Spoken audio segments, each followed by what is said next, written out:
This video contains subject matter that may be offensive and disturbing to some people. If you are the type to require a warning throughout a video or show, let this message serve as your warning. This channel discusses the harsh reality of true crime. If this warning is not sufficient for you, consider a different genre and unsubscribe from my channel immediately.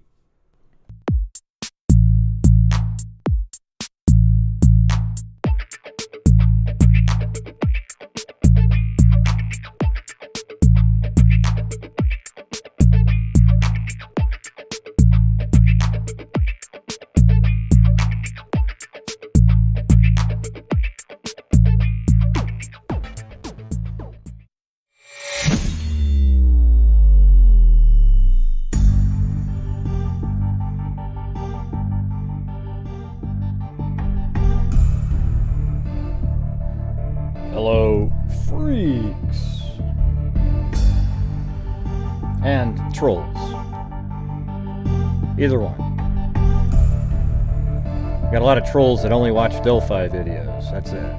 If it's not Delphi, forget it.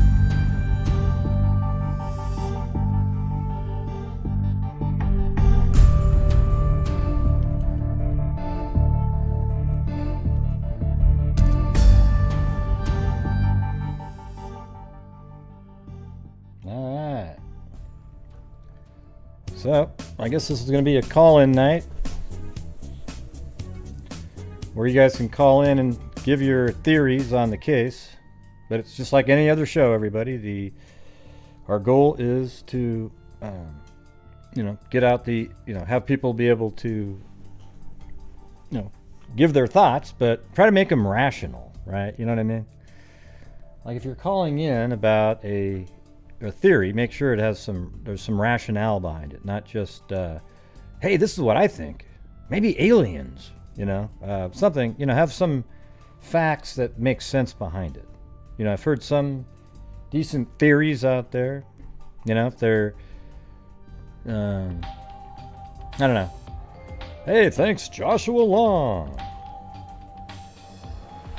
And yes, everybody, my channel brings in donations. It supports my channel and just charity. In case you need bail later.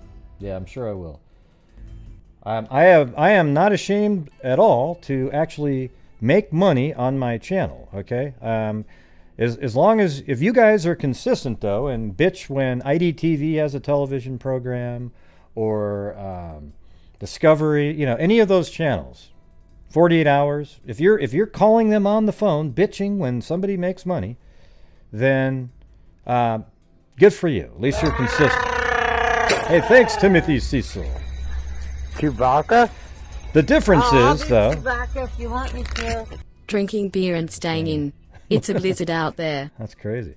The difference, though, between me and the other channels that make money, and, there's a few that are like me, is we donated a ton of it to charity. We donated $22,000 last year, and so far this year we have $8,000 so far. $1,500 of that, however, was a matching by our buddy Jeff. Okay?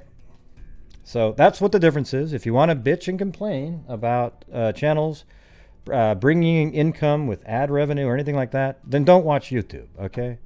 People deserve... I support anybody out there that Chewbacca? makes money on YouTube. I'll be Chewbacca if you want me Hey, to. thanks, Brian Joe. Except I don't support the people who put videos out that are fake for sensationalistic reasons to make money. I'm doing my channel where I just put out the information on cases and then we speculate reasonably on that information, okay? Yeah.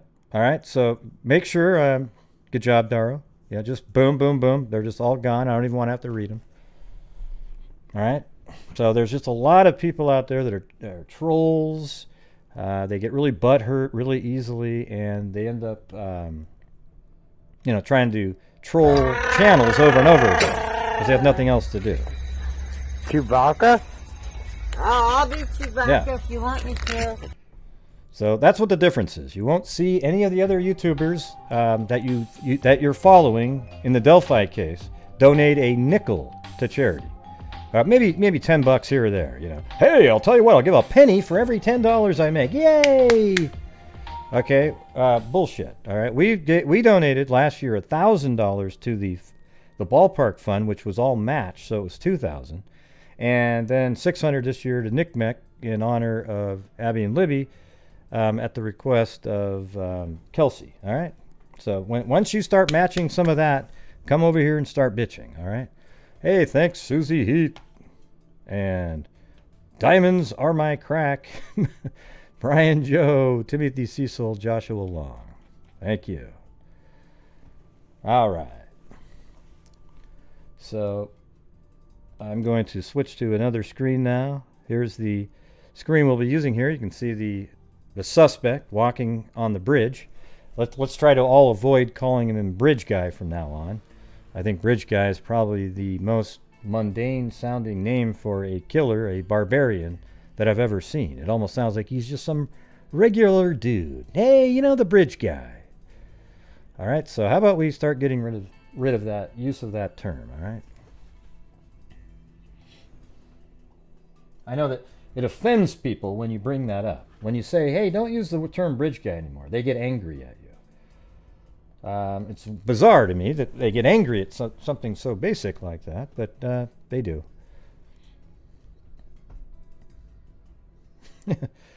Yeah. I don't think it's that many, Brianna. They're not the real, you know, the true crime channels out there is like John Lorden. He doesn't really get trolls at all. They don't get them. All right. So I get them because I'm not as measured. I'm not politically correct. I'll just say whatever I want to say. I know that people like Stephanie Harlow get a lot of trolls because she says what she thinks too. You know, and people don't like it. People like to pretend that they are the experts in every single thing, and if you don't say it exactly the way they said it, of course you're wrong, right? Exactly. And the thing is, in this case, there are things. Oh, God.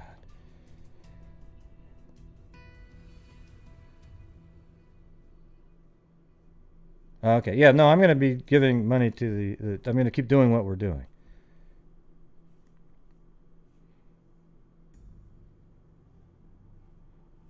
But thanks for the comments, I guess.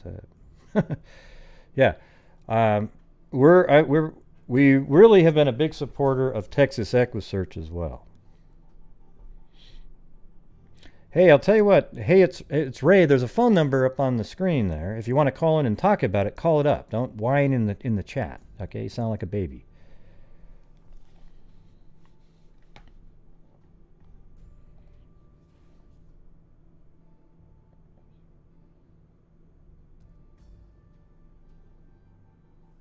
Now, here's the thing, everybody. Is I've donated more to the Abby and Libby case than I've ever made off of it. Okay.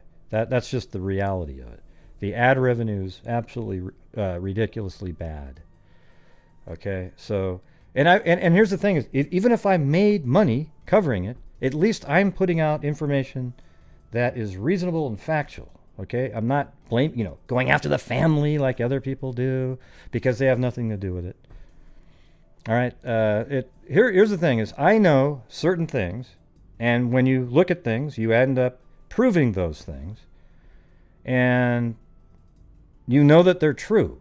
So when people say that, oh, you're not right, because they want to believe something else, I'm going to defend that. I think everybody in the world should be doing that. You know, for example, if somebody says 2 + 2 is 17, it's not you don't have to go, well, I respect your opinion. Okay? No, you don't have to respect it at all. You should actually disrespect that opinion, but you respect the right to have one, sure. Okay, but don't go, yeah, okay, well, hey, Gray, it's just their right. Don't argue with them. It's their right to say it's 17. Maybe they thought 4, or maybe they thought 2 was equal to 8.5.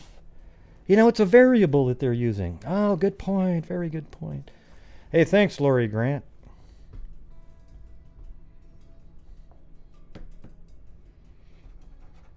Yeah.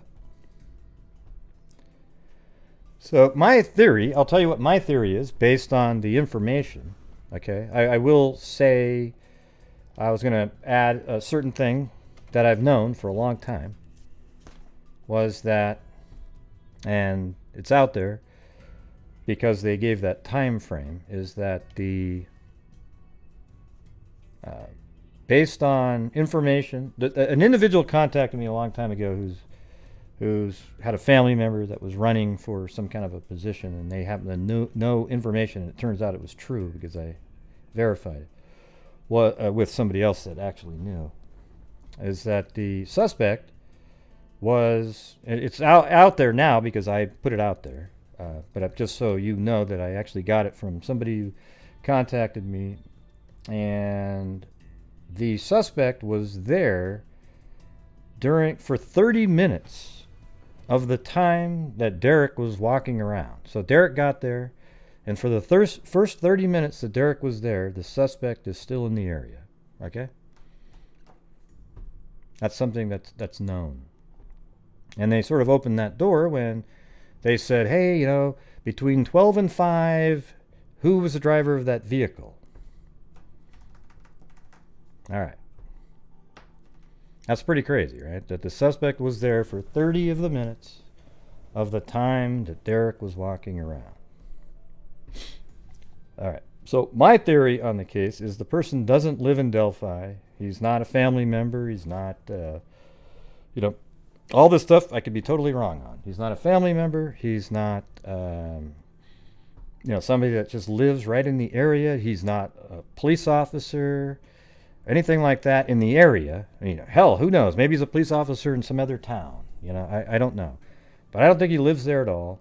He may have been there before and knew the area, because it'd be hard to even know that park existed. If you didn't know, you'd have to be told about it. There's people that live there that don't know that park exists. So he's aware of it. I just don't think he lives there now. And he went there that day, and he was there to hunt people, okay? He was, whoever it was that fell into his trap, okay? I think he was around in this area, and the girls came by. He may have even said something to him, and then they sort of forgot about him and kept walking. And they didn't really have anywhere to go anyways because their ride had just driven away. So they start walking down. They're goofing around in this area. Then they go across the bridge, and I think when they're about halfway across, they could probably see the suspect coming behind them. So they kept going because they didn't want to have to go back past him. They thought maybe he'd just turn around at some point. So they go all the way to the end, and he just keeps on coming. And that fear that she felt, both of them felt at the time, became a reality. And then he says, he pulls out probably a gun. I think he has a gun underneath that jacket, and maybe pulls it out right at that point and says, "Go down the hill." Then, or get down. He goes, "Hey guys, down the hill." Ooh, wow, he sounded just like him. Yeah, because I practiced the sound of it. Right, so down the hill, and then they went across the private drive down the hill, and then either the girls made a run for it, and he caught them on the other side, or caught one, and the other one wouldn't leave and came back. We don't know. And I will say, there's people that believe that the suspect was waiting on the southeast side the entire time as some sort of like a spider trap, just waiting for somebody to come, then walk by them way past them. I don't know why you'd ever have to do that. Then turns around and came back. I don't believe that theory. It's possible, though. I think it's unlikely. Okay, so I'm going with that the person followed him across, knew by staying in this area the traffic and who had left and who had come back. Like he probably was sitting there. Okay, there's this guy, old guy. Okay, now the old guy's coming back. Now there's nobody there. Okay, now another couple walked over there. Now they're back. And so he waited, and then when the girls were on the bridge, he made his move and kind of, caught up to him on the other side of the bridge.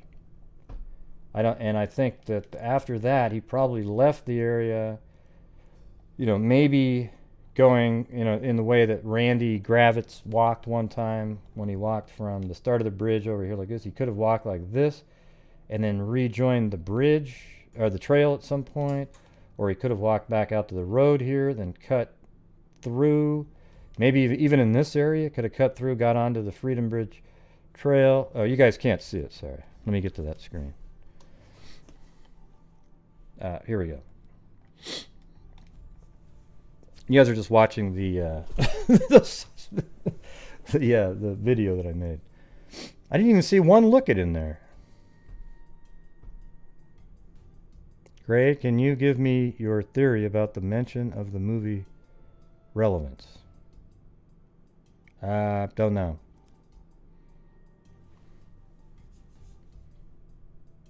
We had the guest on the other day,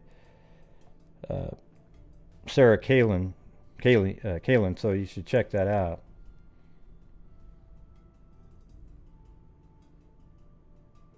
She talked about that. She thought they were speaking directly to the person. I think it was just that it was a, I guess there is a reality out there that Kelsey talked about it in that interview with Renner, I think his name is James Renner. She mentioned the shack, and then he brought it up. Maybe it was just sort of like, because it was important to her. He watched it too, and he used that as, trying to appeal. Maybe he wanted the killer to watch the movie. How about that? Because the movie actually would speak to somebody having, if they have any conscience at all. So I haven't really seen it, but I read what it was about. And it's sort of, it's about like redemption, So maybe it was an attempt to get the person to watch it, and maybe it would have spoken to their non-psycho side. All right, but let me go back to what I was saying a minute ago here. Hey, thanks, Lori Grant and Courtney Robb and Chuck Sims.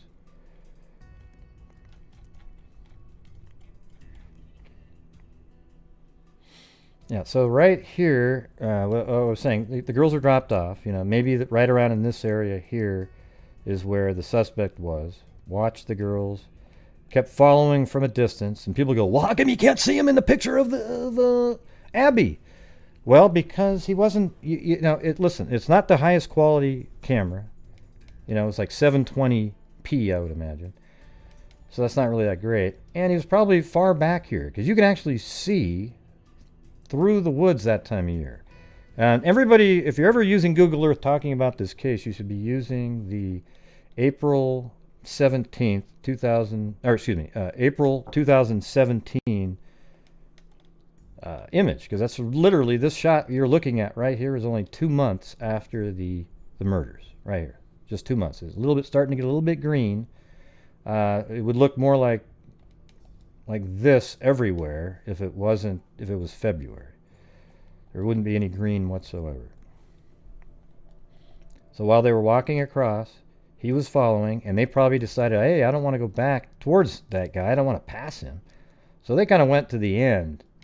And maybe they were going to go to the end anyway. So they go all the way to the end here, and they decide to wait and see what this guy's going to do. But he kept on going. Then he eventually forces him down the hill. They may have made a run for it right here, and he caught up to him here, or he forced them across the creek at gunpoint. There's a high bank right there. Then it starts sloping down where it's not high right over here. Be interesting to know if they went up the steep bank. If they did that, there would be marks of them trying to climb up that bank. And maybe the guy caught up to him over here. And, it was an absolute nightmare for the girls. That's the part that they were really freaking out, getting nervous that this guy's coming towards them, and their worst fears became reality. What's that sound?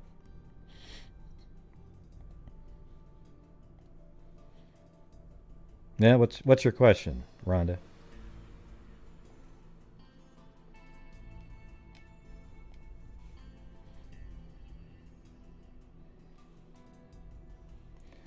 All right, so you guys, let me put the number. It's on the other screen, though. Let me go to that one. All right, so there's the number up there, you guys. You can call in with your theories. I know that there's some newer theories out there with the geocaching. One person, it sounds mildly interesting. Not the one that was the the previous version of that. This is somebody that sort of came across that on their own, a different theory on that. So, I mean, if you have something like that and you want to call in, don't call in with anybody's name or anything like that. Not even their little initials. Nothing like that. Just you can refer to somebody or what you think maybe this person, like what do you think?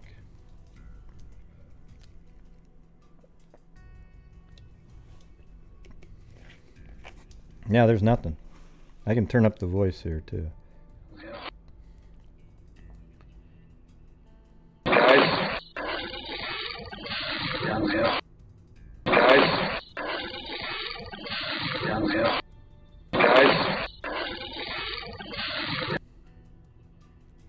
And don't anybody ask who's that in the background in the picture. Because it doesn't, it's another photograph that has nothing to do with anything. No, Touch DNA is, you can get a DNA profile off of Touch DNA.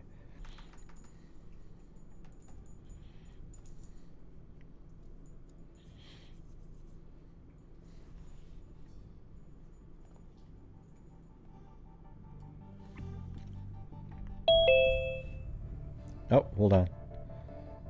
I can't remember. Is that Zoom?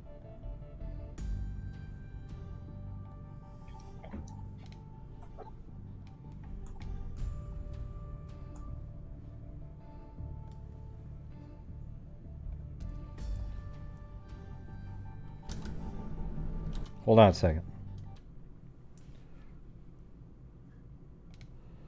All right, hey. Somebody named Martin.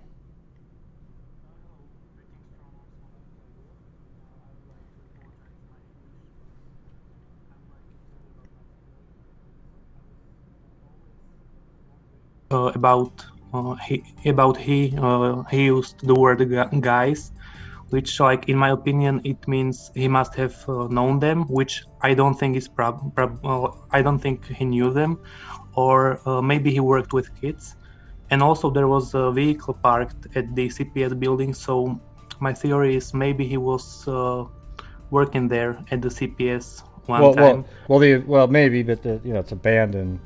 I just think it was a place to park where there was a path that led to the Freedom Bridge, and then the guys is just something people say.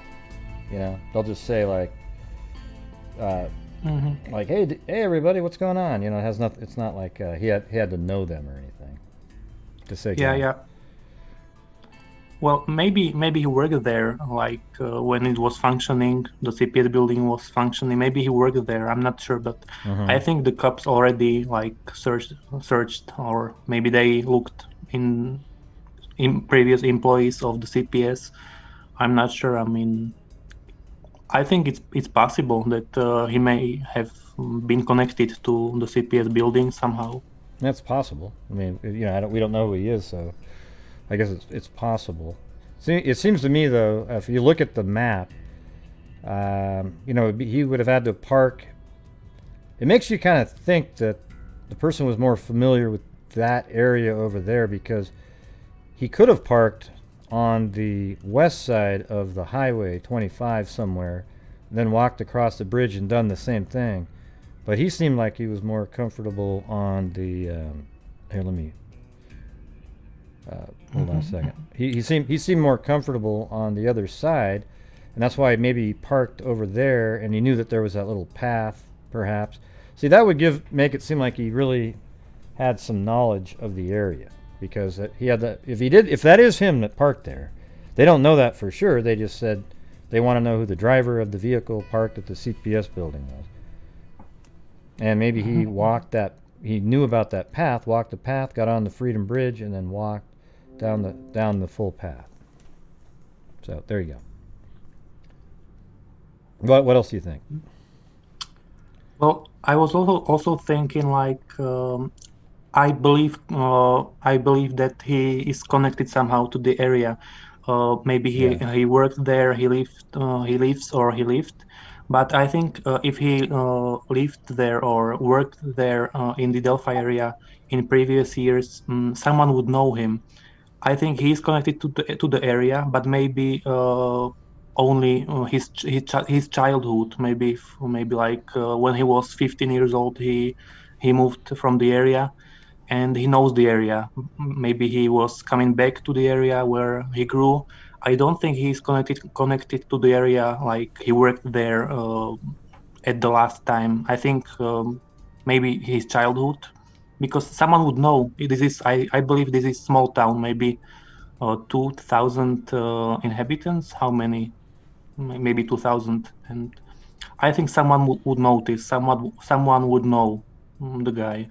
So that's why I think that he's not connected like at Yeah. the late time.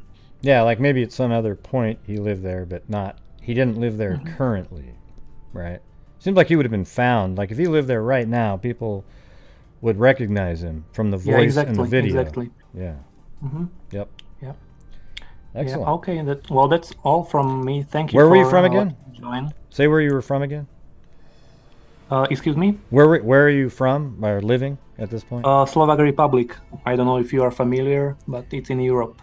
Yeah. Well, I'm a Portland Trailblazer. I live in Portland, so I'm a fan. They have Yusuf Nurkic on there, but I think he's from a different area. I can't remember. Bosnia, so it's probably around in the same area. Oh yeah. Well, thank you very much, Yeah. Gray, for letting me join. Yeah. Well, thanks a lot. Appreciate it. Thank you. Bye bye. Bye. That was a nice call.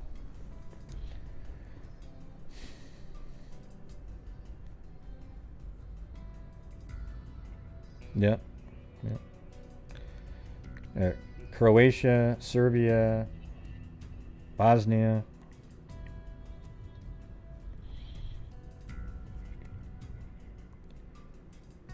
All right. And so the thing is that person that somebody with I think their last name was Kerr. I've said it since the beginning that they're not accurate. Okay, but everyone goes, "Oh well, they're so great." Listen, the Kerr person, what they did was they went around and they saw all the different theories out there and then picked some of the things that seemed like it was, the rumors is what they did. A lot of the rumors, and then picked some that fit a theory they wanted to tell. And it's bogus, right? But we don't need to put the name in there, okay? Thanks. I don't want anybody looking that up, so there was no reason to put the first name in there. Yeah, so that person is just one of those clowns out there trying to, stir people up. I mean, who the hell knows what their motivation was?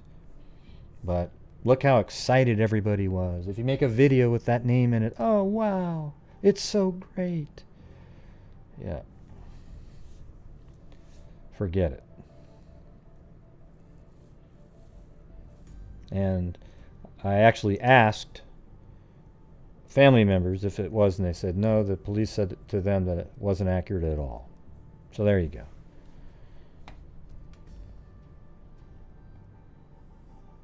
Is that the same one? Let me make sure.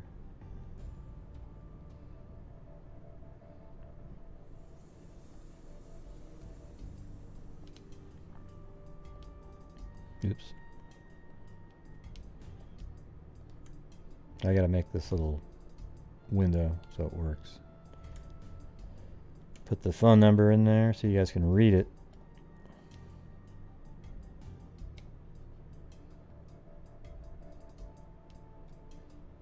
I think that's right.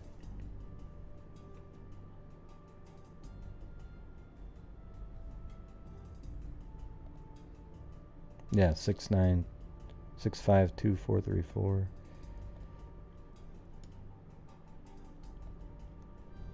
Yeah. So there you go. Let's hear your theories, everybody. You're always so talkative in the groups and you got all these things to say. Let's hear what the theories are, all right? I just want to hear them and see if there's any reasonable ones. I thought what he just said was pretty reasonable, right? Because, it's totally rational. The person probably has a tie to the area at some point.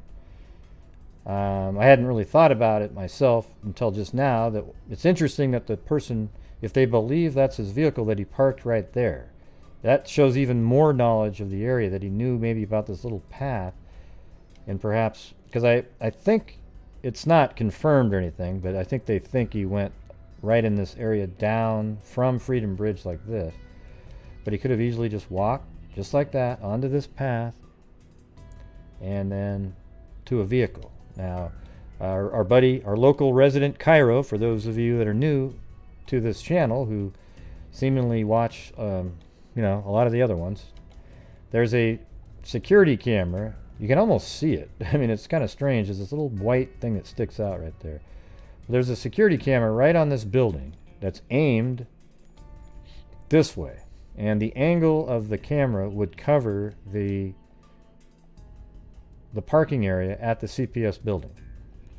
Now, I don't know if they're motion activated or not, but if they're just running all the time, they may have footage of a car there, and seeing a guy get into that car that had the general description, they're just not showing it because it doesn't add any, there's no view of him that made it better than the video that's on the bridge.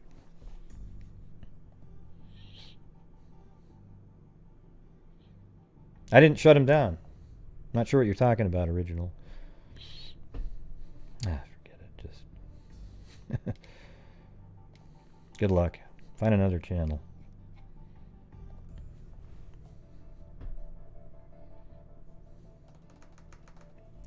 Yeah, so it's interesting, though, to me, now that I just kind of think about it, looking in the air, that the person parked here. Like, this whole area is sort of a barrier from this area, right? You have the freeway. And he could have easily just parked anywhere around in there. Could have pulled over here and parked there, got onto the same thing, but there's this freeway there. I'm wondering if he was sort of using, like, that's part of what he was thinking. I don't know. All right. 203, you're on.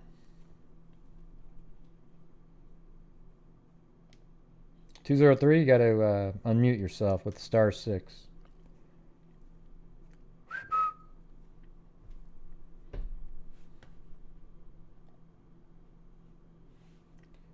*203. Oh, God.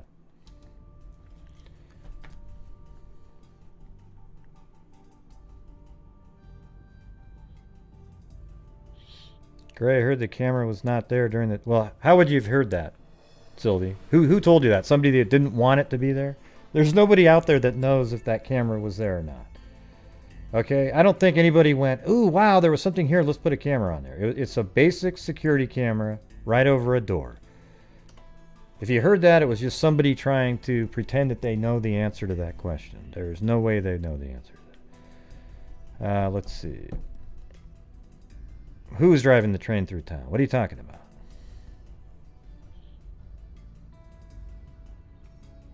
That's just, yeah. That's your theory, okay. Has almost virtually, there's no information or evidence about that being true, but sure. I guess it's, quote, possible.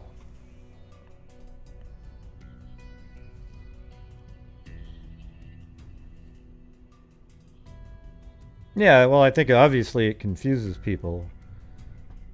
I don't know how to say that. Pogadal Martin.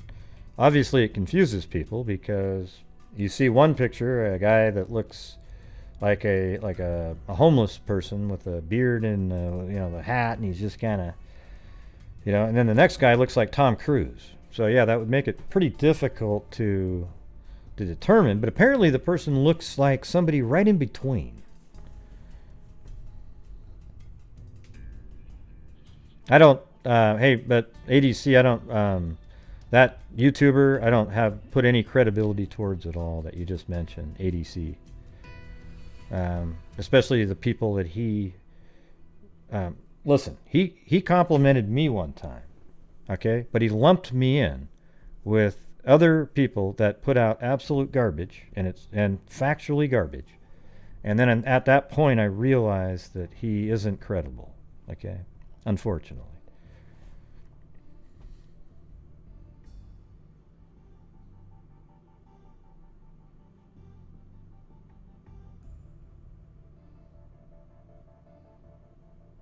Yeah, I'm not sure what you're referring to, but yeah.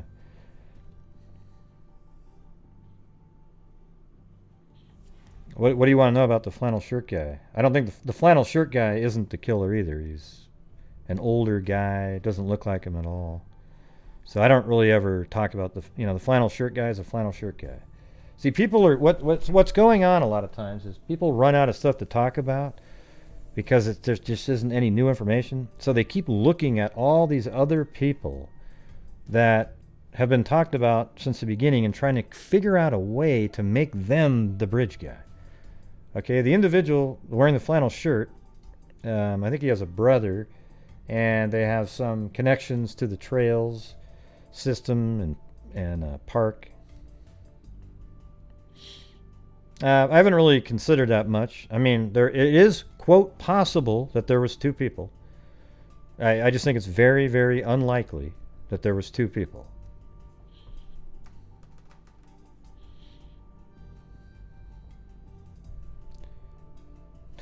No, David. I do not think so. Hey, thank you, Jess Trombley.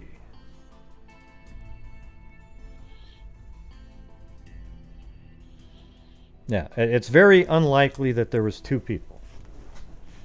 And that's why, because they put two sketches out, people go, ooh, see, those are two different people. Yeah.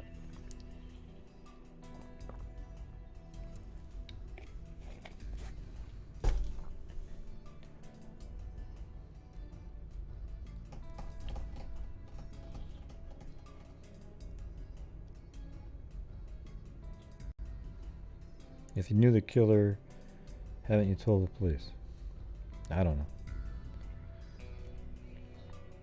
Awesome, Jess. Man, look at all the people calling in. It's amazing. I'm not sure how to set it to slow-mo at this point.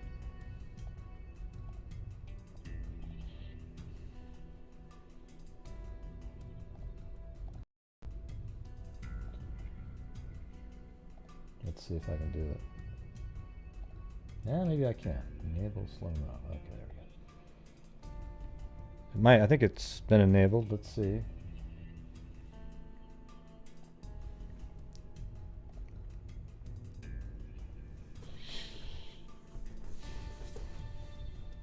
Yeah.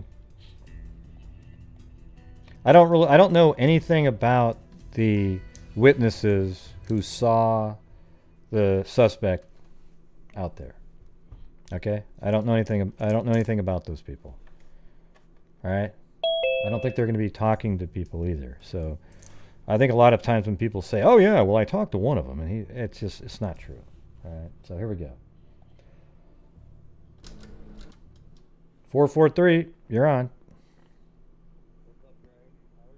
Pretty good. Who's this? Who? Oh, Zuzu Santiago? Zuzu Santiago, yeah. How's everybody doing? Pretty good. What's going on? Ain't much, just sitting here watching the show and just listening. You know, I definitely do believe that he knew this area at some point in time. I don't think that he was from that area. I actually believe that it was possible that he was just driving through town. He knew that he was going to be gone before they started looking for him. Mm-hmm. I think he drove there. He might have stayed there for a couple of days, sleeping in his car somewhere. Yep.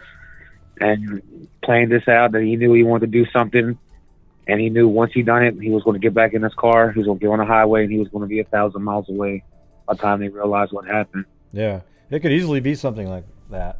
I mean, I've actually speculated that same thing, that he just came to the area, got to know the area for a couple days, and then enacted his plan.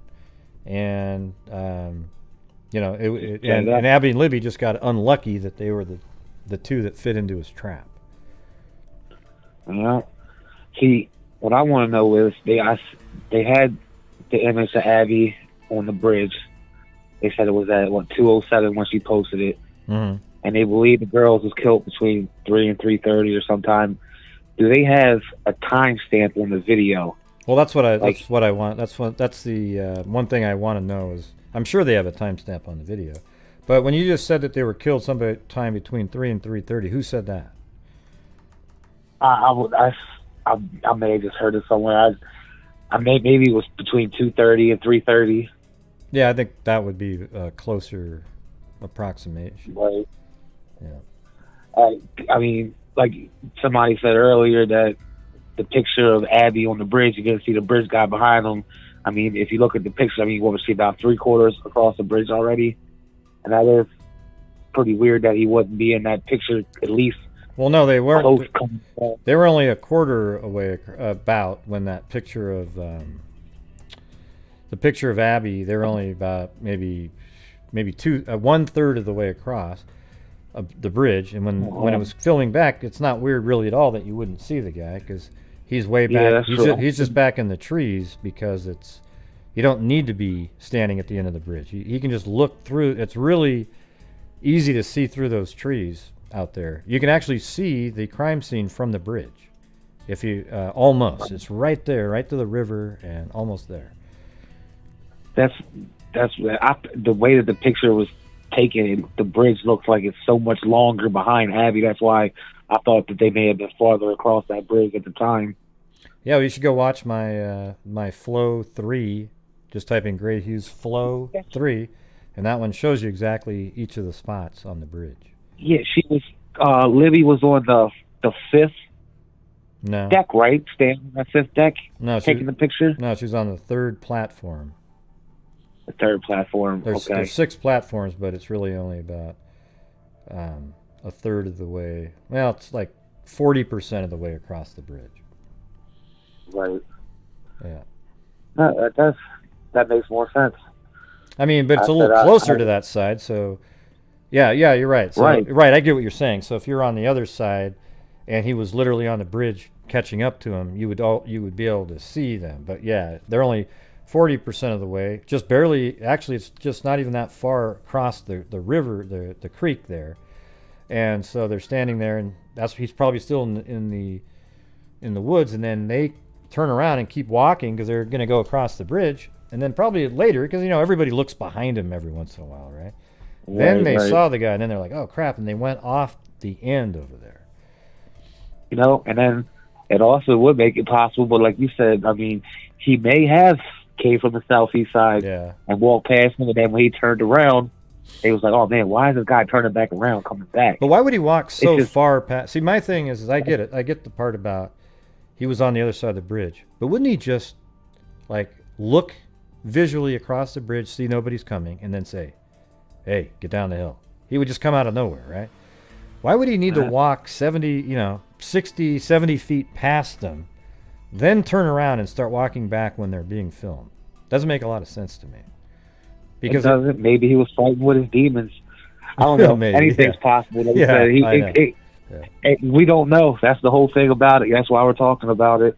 We don't really know. Yeah. I understand what you're saying, though. That's truly makes a lot of sense. Like, why the hell would you walk so far? If you want to get this done with and get it over with, you should have just did it right then and there. Yeah, like right when they make it to the end of the bridge. And the only reason they would have gone to the end of the bridge is if he wasn't visible, I would imagine, right? So let's say he was sort of down a little bit and he saw him coming and he jumps up there and then he says, "Hey guys," and he walks like 70 or 80 feet past him. Then he turns around. You could say maybe he wanted a better look across, but you could see all the way across from one end. You can even see that in the photos. It's like, it's crazy. It is. It's mind-boggling. You just try to think of everything possible that you haven't thought of before. Yeah. It's weird because there really isn't. We don't really have a ton of stuff. It's all speculation. The only thing that we know of is where the first photograph was taken, the second photograph was taken, where the video was taken, where the girls were found, where the CPS building is, and that there's sketches based on eyewitnesses. Right. I mean, it's so that's about it. And then other than that, you can use those things to try to figure things out. I mean, there's other things that we know. Like I know that that the suspect was there for 30 minutes of the time Derrick was there. So Derrick got there at 3:15. So that means 3:45. You know, so if the girls got taken down at the end of the bridge at let's say 2:20, 2:30.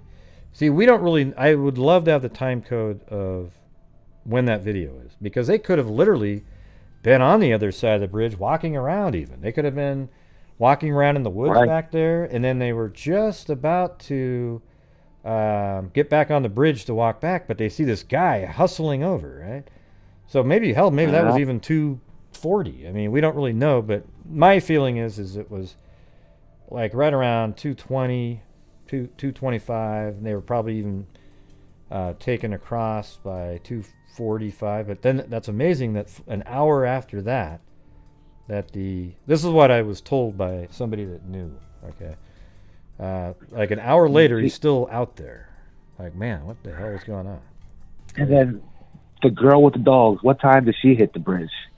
Yeah, I don't know the whole Right dog before thing. they're I've heard like the dog person refute that stuff. I don't really know anything about the dog person. See, that's when, like, it takes away from any motive, you know, like, so that means he really didn't have no motive but to kill them girls. You know, he took them down the hill and then just did the deed. If there was a dog person, or what do you mean? Yeah, if the dog person was there right before 3:00, and to say that the guy did smash them around 2:20, 2:25, took them 10 to 15 minutes to walk to the location where the bodies were found, and then just killed them and then left. You know, like, it wasn't sexually motivated. It wasn't a robbery. It was just strictly, I'm here, I'm going to kill you, and I'm going to leave, and that's it. It's like the perfect crime. You don't have no motive. You don't have no relation. You just disappear into the wind. Yeah, well, but, you know, there were apparently signatures left there, which is, you know, serial killers kill for exactly what you just said, though. You know, they don't necessarily have a particular, like, I've always thought this guy is I always say serial killer type, because you can only technically be a serial killer if you have the prerequisite number of killings. Like, you have to have 3, and they're not associated with each other, and then all of a sudden, now you're a serial killer. But maybe, I don't know if this guy's killed before, but his activity is a multiple murderer. Yeah, I think his activities, what was going on, is exactly what you see with those types, though. You know, they're just stalking, boom, they kill, and they're out of there, and nobody knows who the hell they are. It's possible he's a serial killer. I mean, how many unsolved homicides are all across the country? Yeah. This guy could have been doing this from one side of the country to the other and just shout out to Abby Libby that day. Yeah, and maybe he switched up his MO and maybe he's just sort of developing his signatures at this point. Who the hell knows? You know, just so many. Maybe something happened and it threw him off, scared him, and he's like, I gotta get out of here now.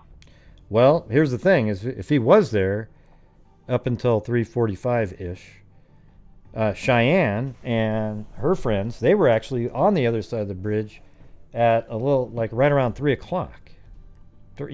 Let's say 3:10 or something, which is crazy. That means while the guy was still at that crime scene, maybe he heard those voices and then got nervous. Right? That's what I was talking about with the lady with the dog. If she said that she had got to the bridge right before 3:00, maybe he seen her or heard her or heard the dog bark, and maybe that spooked him and he did what he did. But we don't know the condition of the bodies. We don't know. It may have been sexually charged, and he may have been stuck up. Something happened. I just wish we had more information to go off of. Just that it's so much speculation about the what ifs. We knew one particular fact that you could go off of. You could compare it to other cases and other stuff that's happened. Yeah, I think they need to release more information for sure. I agree with that. I agree. Robert Ives says that he thinks that they should. I was ready to say that, and he messaged you too. That was pretty cool. Yeah, no, it was cool. I didn't really put that out there for a while, but whenever I said I communicated with him. What was that? That was on the Dr. I show, right? No, he said it on. We had a podcast that me, Morph, and Jess Betancourt did on the Delphi case.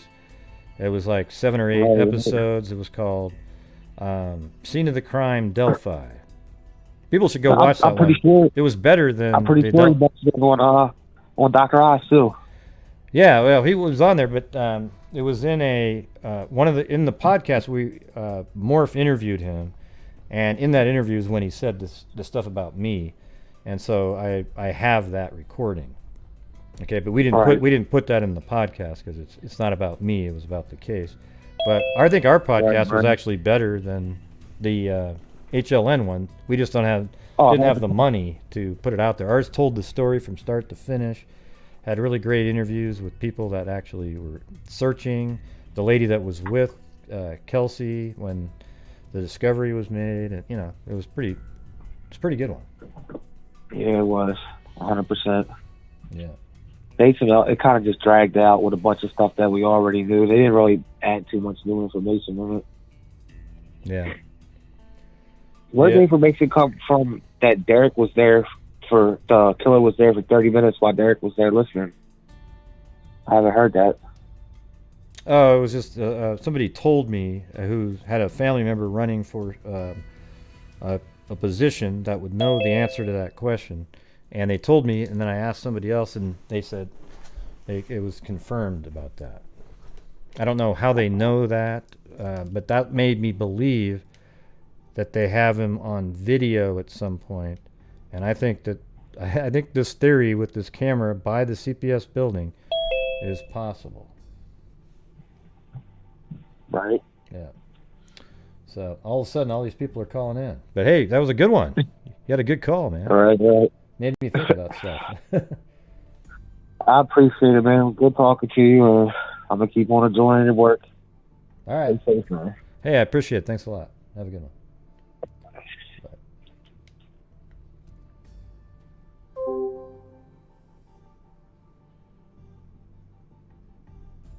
Hey, if you have a video, I'm not putting you on there. So you got to turn off your video.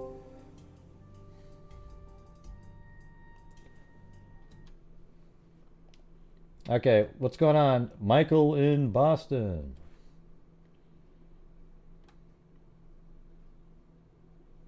Hello? Hello? Yeah, what's going on?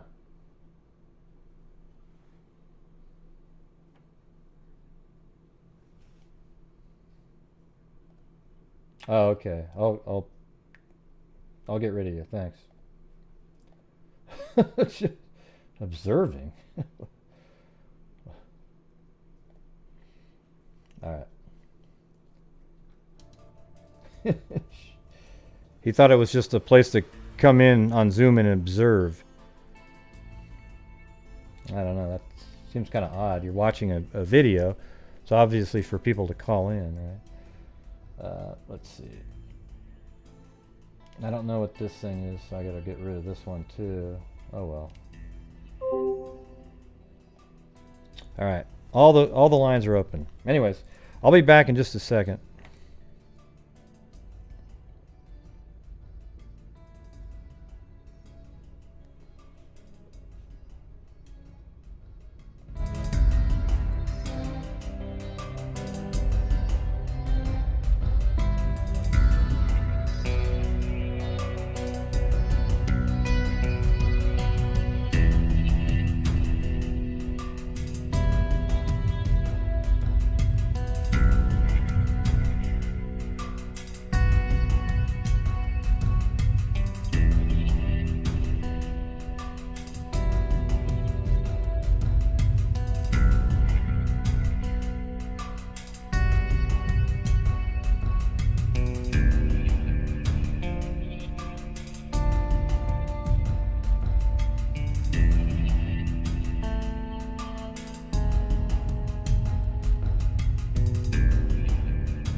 Yep.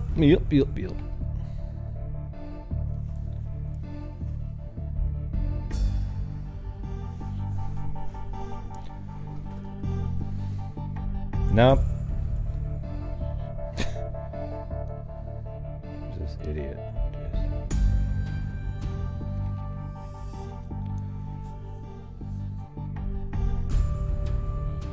You can just find it on the internet. Type in Scene of the Crime Delphi. It has 8 parts to it. Or 7 or 8. I can't remember it now. But it's done by a narrator, however.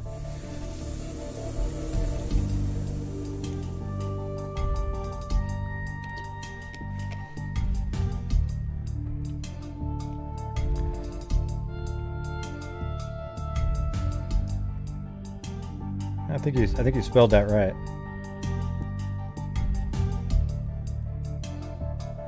I don't know.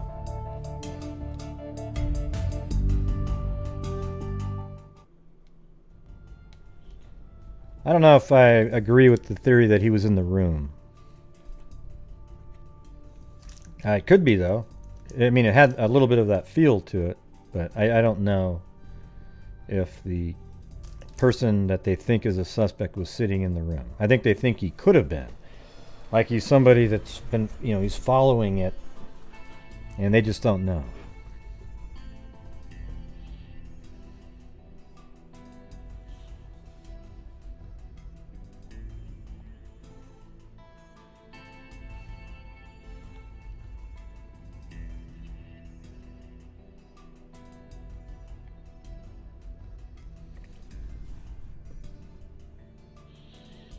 As a theory of a catfish situation, it sounded like they didn't have any evidence that it was something on the internet or social media, but maybe there's some, angles that they hadn't looked at, and maybe since then they've changed that. But that's again something I've said in our interview that we did with him.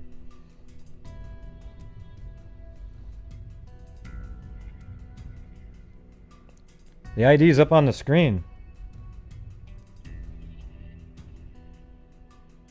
What is the why are you typing WTF in there, Beverly? Talk like a regular person. Maybe something will happen, but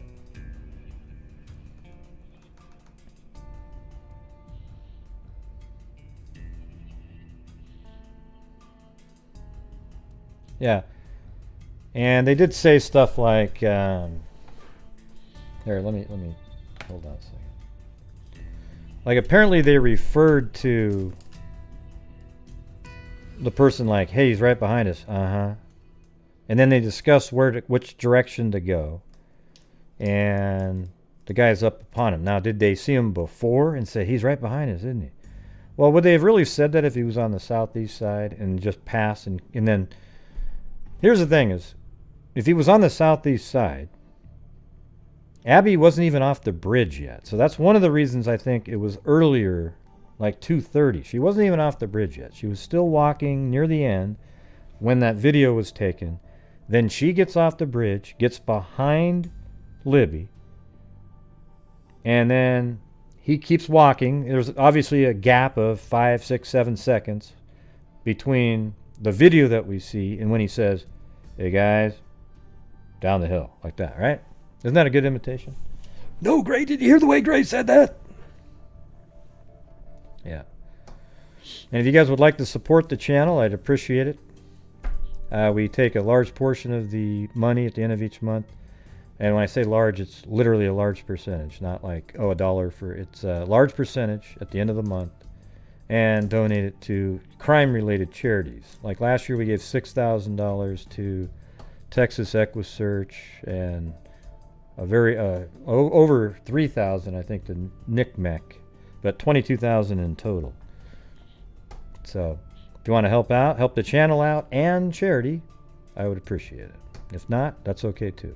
I know it's hard times right now, so. Do we know if the body was possibly moved? What do you mean, the body? What do you mean? No. They were killed where they were found.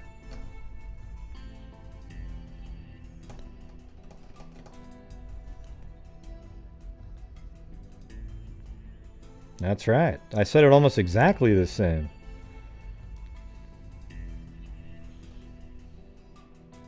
I think they were just being funny. Where do you get the right behind us thing?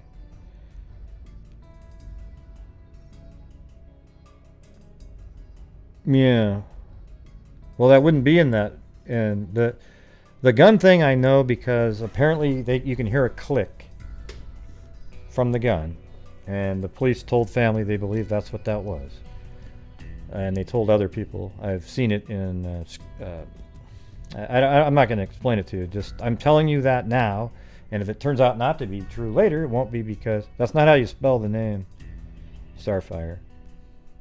See, everybody out there, listen. Kelsey's name is Kelsi. That's it. Okay? So at least spell her name right. It's amazing how many of you claim to be so into this case, yet you can't spell the names of the people that are in it. It's crazy. All right? Nah, it wasn't a nasal click. What the hell does that even mean? Jesus.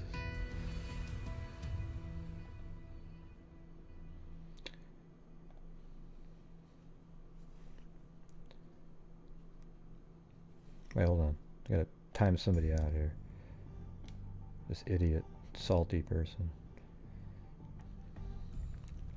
Yeah.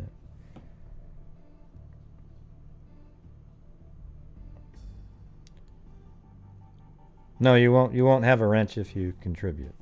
But if you want to help out, that'd be great. Thanks.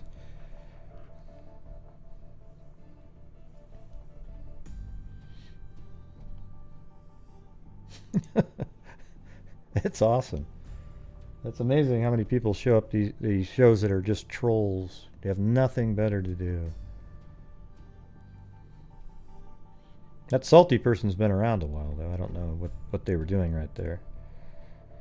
Lots of evidence. He also says evidence found outside of the area. Have you guys ever listened to the interview that we did? Ives told me that our interview that we did with him was the best one that he did out of all of them. It went through the whole thing. I did a whole show on it the other day. You should listen to it. You know, it didn't have a couple of the juicy nuggets like talking about signatures. He said in ours he said the crime scene was very strange. It was very strange.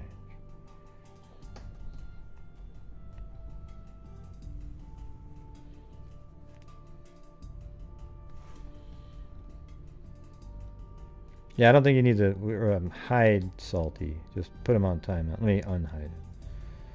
We'll just put him on timeouts. He's a little bit like LJ, I think. Darrow.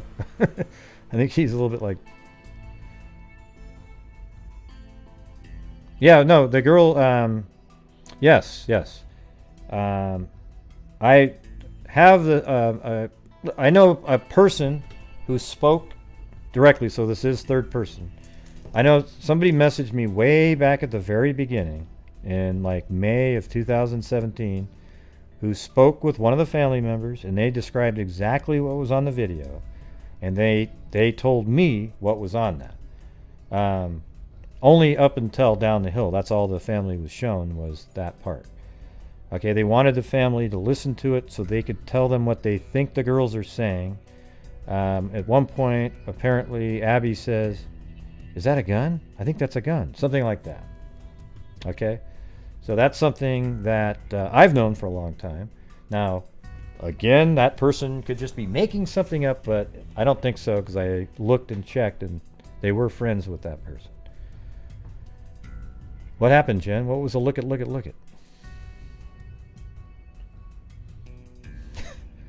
Every time I see that now, I think something's going on. Something bad happened.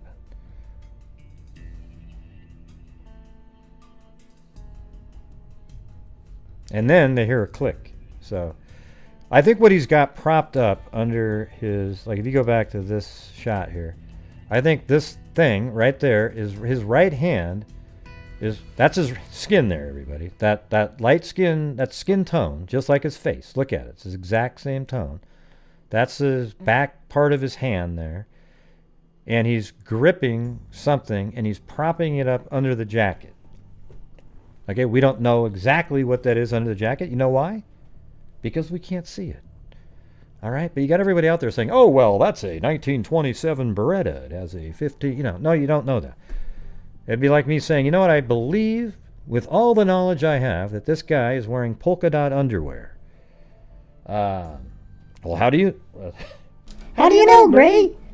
Well, because I just do. I put this filter on there, and it can sort of... You can kind of see through the pants. Have you ever seen the filter? I got these really great filters that I got. NASA doesn't even have these. Oh, wow. I believe you. Yeah, you sound just like the people on Facebook. We don't know if that's true, Zero Connie. That was in the screenshots by Erskine, but we don't even know if those are true.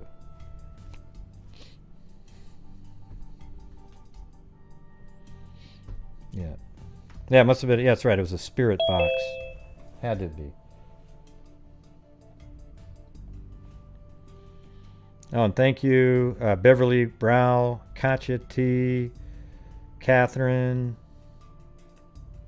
Miss L. Rodriguez, Blondie Brands, and Katya T again, and Daniel Maynard, and Blondie Banks, and Gloria Vitari. I missed all those. Sorry about that. Katya T again. All right, let me get the this call that just came in.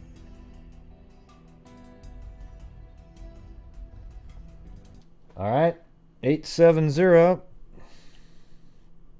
You're on. Got to hit *6. Going once, twice. Hello. Yeah. Is this 870? Yeah, you got to turn off the audio from the show. You don't listen to the show audio. You listen to your phone that you called on. Yeah. No, I know it's delayed, obviously. That's why people, when you call in a show of any kind, you turn off the audio from the video and you just talk on the phone. You can hear it still. That's it. Yeah, so just turn it. Well, you don't have to. Just turn off the audio from the video because it keeps. Everybody can hear it in the background. Seconds, like 20 seconds prior. Yeah. Just hold on. All right.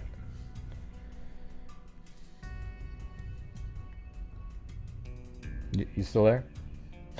Yes, sir. Okay, good. All right. What do you got? Okay, Mask. Do you know the speed limit on the phone or on the road where Kelsey had dropped the girls off? I don't, but we could just go down to. Let me go down to Street View here. Hold on a second. Oh no, there isn't a Street View, unfortunately. Yeah, okay. I was just wondering how fast cars would be going by. Maybe he possibly saw the little girls being dropped off. Does that make sense? And then went up and parked. No, man. Would that have? I see a sign there. I just can't read it, but. Yeah, I mean, you think like he was just sitting in the. Where do you think he was waiting when he saw them? What do you? I think he may have been looking for somebody and then just seen them being dropped off by themselves. Like if she just pulled up, to circle around, drop them off and park, let them out and then drive off kind of thing. Then he may have seen them just kind of getting out of the car by themselves. Yeah, maybe, I mean, it's possible. It's possible he drove right by the parking. I mean, I'm just saying it's possible that he. But I think he was there and he was ready to do what he's going to do. But I guess it could have been that. Well, it's hard to justify that because he's got stuff with him. But maybe he always has that in his car. So let's say he drives by the parking spot, sees them being dropped off, and then he goes, "Oh wow!" And then he and then he pulls over at the CPS building. Parks his car, and then he walks down the trail the way he knows how to do it because he doesn't want to walk down the road again because when Kelsey drives by, she would have seen him. So he parks up there, stays in the car, she drives. Oh, she said correct, everybody. Type it in. And then when we have this little emoji for correct. Korecht.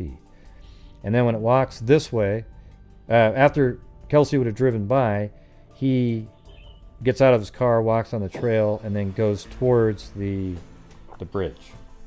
And I was just wondering if that would line up with like the timeline of when he actually made it down there as opposed to when they would have been dropped off and made it down. You see what I'm saying? Oh yeah, it would easily work. Yeah, because it's only the girls took. There's some missing time that nobody really knows about because they were dropped off at 1:36 or 7, something like that. But then that first photograph, which is really early on the bridge, it's after platform 2, is at 2:07. So that means a half hour later is when that the second photo was, or actually the first photograph I'm assuming was around that time. The one at 2:07 is 40% across the bridge. That's from platform 3. So you see the time is 2:07. It's 30 minutes, but it only takes 6 minutes to walk from where you're dropped off to the start of the bridge. So then then you get on the bridge, and let's say it takes another 5 to get there. Well, that's 11 minutes, so you're missing like 19 minutes. So what were they doing on the trail? Were they talking to people? Maybe they met that. Maybe playing around like kids. Yeah, you know, just lollygagging. Lollygagging is what my mom would say. Yeah. Right. Yeah. Okay, that was my only question. I appreciate you very much. I think that's pretty interesting. I don't think that is even far-fetched, really, that the person drove by. In my scenario, like if you think it was just a opportunist killer, not a serial killer I think type. it was somebody out looking and being on the look for a while and looking for someone, and then saw that opportunity and took it. Oh, it could That's be. my opinion. That'd be a weird place to just, unless you knew that kids would hang out there a lot. So maybe the person was just doing randomly driving by, waiting for the right type of victim to walk by. Right. I just know other, serial killers that have killed children in the past have taken the opportunity where they could take the opportunity, being ready at all times, but taking that one opportunity when it comes up. You see what I'm saying? Yeah, no, I get it. Yeah, I mean, it's not. I can't say it's not possible. I don't even think it's that. It's not even like far fetched that he could have been driving by, and he was looking for victims that day, and he saw them being dropped off. Pulls over, walks around. He knew the area because But then that would almost imply he almost lived there then, because but if you had been there before. Yeah, see, it's kind of tough because in my theory, it seems like maybe he knew the area from before, but then he came back to hunt that day. Possible, So was he just driving up and down looking for people that may be going to the bridge that day? Right. Yeah, I don't know. Yeah, but it's a good one. I don't. Okay, thank you. I appreciate it. You had a rational theory. All right. Okay. Thank you very much. All right, thanks. Have a good night. You too, bye.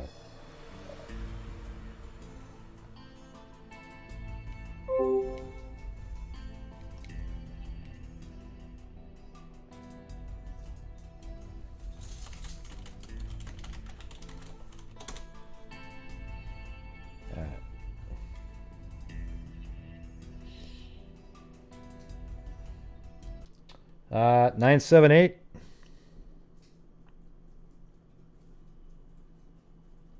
Hello? Hey, who's this? I prefer not to say, but you know my number. I know your number? Oh, well, it doesn't really show the whole number, but...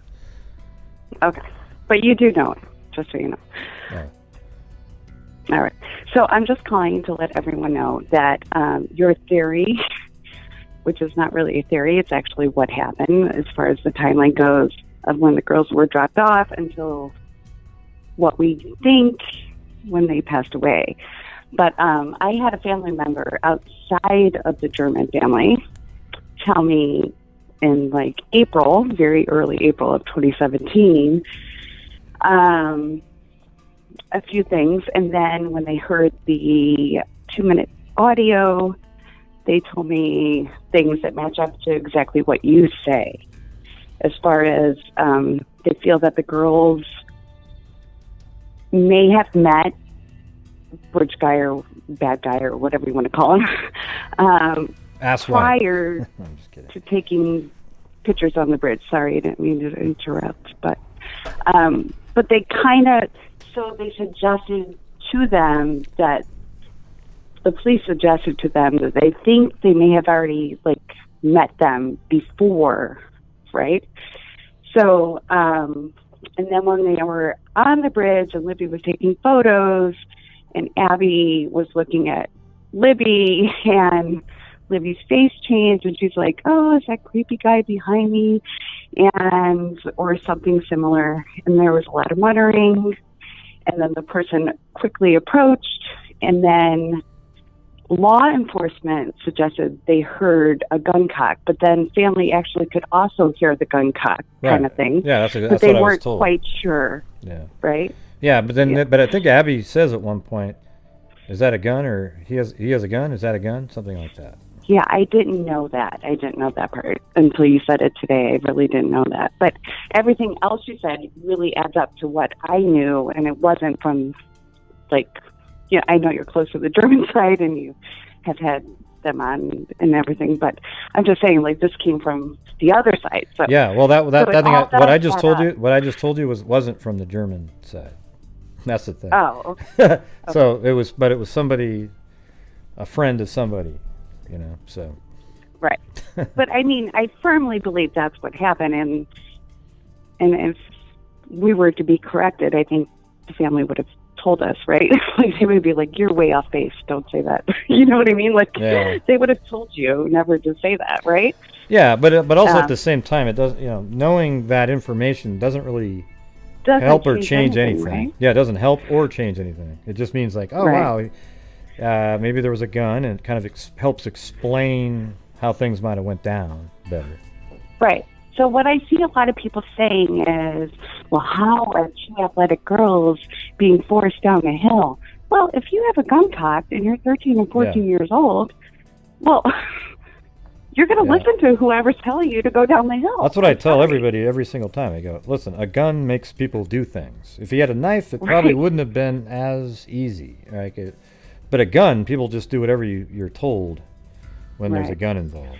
So, you know, I don't know. And even if he didn't use the gun, which I don't believe he did, because I think other people would have heard it, but I think it was like everyone's like, well, why wouldn't they run away? Well, we don't really know if one tried to run away or if they didn't try to run away, but still, your best friend's right next to you. Like, where are you going to go? You're 13 and 14. It's not like you're 25 or 35 or 55. You know what I mean? You're like a kid. And they were, like, good kids. So, anyway, I just wanted to reinforce what you're saying because it's totally dead on. So, well, thank you. That was a bad analogy. But all right. Well, I appreciate you. Maybe you can send me a message. I actually don't know who I'm talking to. But, okay.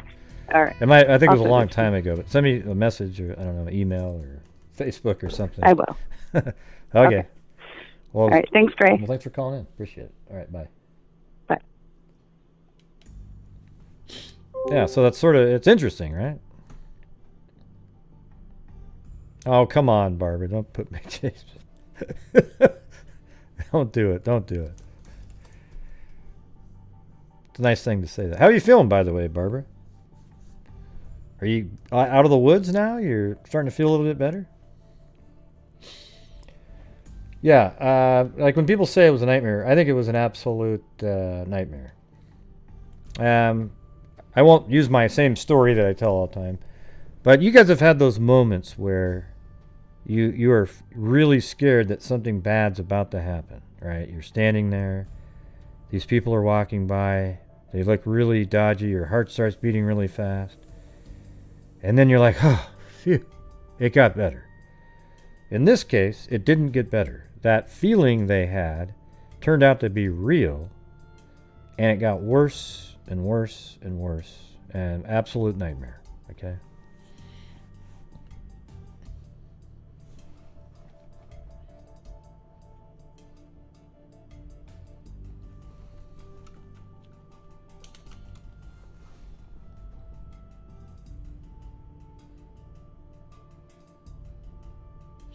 Well, you'd have to, if you're talking about highway cameras up there, you'd have to know that they were in the right spots. I mean, maybe he didn't drive that way. What if he drove out a completely different way and they just don't have any way of figuring out where, what car it was? Listen, everybody. Here's what I'm sick of, is everybody bitching and moaning about the efforts of law enforcement in this case. They literally did every single thing possible. They had the FBI in there immediately. They did the cell phone tower data dumps. They did everything. Go listen to the podcast that we did with Robert Ives. He'll explain. It's crazy.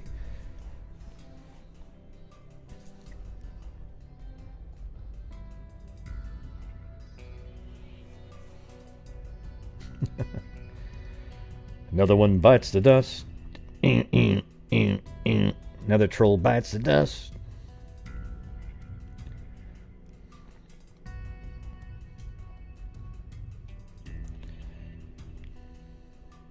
Oh, good. I'm glad. Well, did it turn out to be something that's curable, at least, Barbara?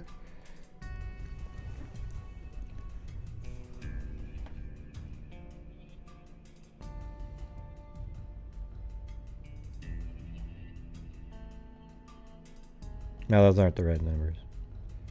Here, I'll go back to the other screen. There we go. Oops. No, that's not the one. It's this one.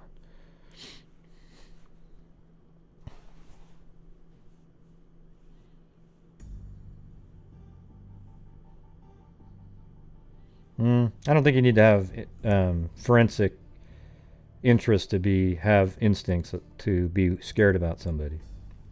I don't think that has played any role in that at all.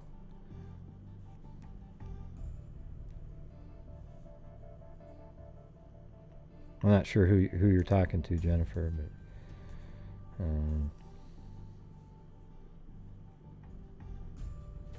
how do we know who she was talking to? I get trolls saying the exact same thing. All right, I'll unhide that person. All right. 910. Hey. Hey, this is Lynn from Wilmington, North Carolina. Well, for a second, you sounded a lot like Stacy. It was crazy. Oh, gosh. Well, that's a compliment to me. I like Stacy. Yeah, it was wild. Yeah. Hey, Gray, I have I'm kind of concerned about the age that of the photo they put out, because I think that may tell us something about his stage of being a serial killer. If he's the younger end of it, I feel like he's probably new to being this. I mean, and I'm going to say that I do believe he is a serial killer. I really do. But if he's the older end of that, then I think he's pretty seasoned. I mean, do you feel that way? Well, I think he's a serial killer type person. I don't know. See, the thing is that you can only be classified as one. For example, in the April Tinsley case, that person to me is exactly like a serial killer, although apparently he only killed the one person. He even taunted the police for years with letters and leaving condoms on bikes and things with semen in them. So he was an absolute, okay. But can you call him a serial killer? He killed April Tinsley, but you have to have I think 3 murders to be called one. So I don't know if he has yet. See. But yeah, I mean, I think he's got the same, he is that type of a person. That's why I always say that, because I don't have any proof that he's killed other people before that or true. After. He just has that signature to him. To me, as being, the opportunistic type. That's from the evidence we have so far. It looks like that's what he is, at least opportunistic. And I don't know. I just feel like there's something about his signature and his way of stalking that lends me to believe that he's either a budding one or he's established, and we just haven't found out yet. Yeah.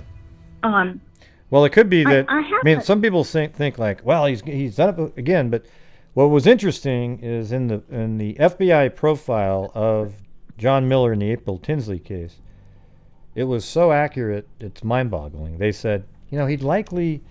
It's possible, they actually said that they don't think he would have killed again, which is strange. Like, he killed April Tinsley in a bizarre way, left notes on a barn. He was just really, it was crazy. So they predicted that. They said where he would live. They said he'd live next to a school so he could keep looking at little girls. And my God, it was like exactly when they finally found the guy through genetic genealogy, he lived right exactly in the spot that they said in the set portion, like northeast part of Fort Worth, and then it was maybe it wasn't Fort Worth. I can't remember if it was Fort Worth. Is that in Indiana? Something with a fort in it. Yeah, I think so. Yeah, and then he was found. So it was northeast. He lived right next to a school, literally across the street. It was unbelievable. It was probably one of the most interesting profiles I've ever read because it was 100% accurate. It was wild. Yeah, for sure. Yeah, for sure. So go ahead. What were you going to get to? Fort Wayne. Fort Wayne is what it was. It was Fort Wayne. That's interesting. Interesting. To association actually. I wonder though. What we know so far, and I know this has not been released for sure, but the way he treated Abby and Libby differently. I'm so curious about what your theories are about what that might mean. Well, who said that? Who said that? Well, Gray, it seems like I read this in some kind of like different news articles, various news articles or something, that there was something different about the way he treated them.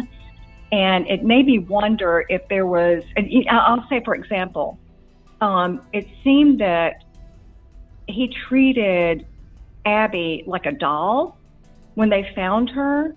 She was folded up like a doll. Yeah. And then Libby was treated differently. And I wonder what the theory is behind that, but why that would be. You're using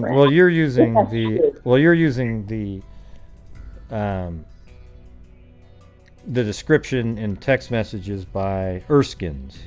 I don't think that's right. I don't think that's ever been out in an article or anything like that. And we don't know if that's accurate or not. He did say, true. What he said was what you just said in that, about the folded arms, and she was just sort of posed against there, and they were next to each other, and the part that was out there that has been out there is Libby, she had to wear a scarf at the funeral. Some idiot actually put the photograph of that out on the internet, being at the funeral home, and then Abby didn't have to have one of those. So I don't know. I don't really like talking about what was in the Erskine thing because we don't know if it's true, and so then we're speculating on something. Yeah. No, I totally understand that, and we don't have to go any farther with that. That's pretty sad and speculative at this point. But there was one final thing I was going to ask you is I noticed in the chat that someone asked, what questions or facts would you like the police to release to us? Well, I want to know what the time code is of the video.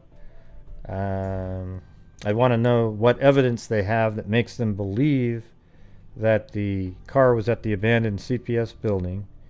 And then I'd want to have, I'd like to know where each of the eyewitnesses that they've used for the sketches saw the suspect.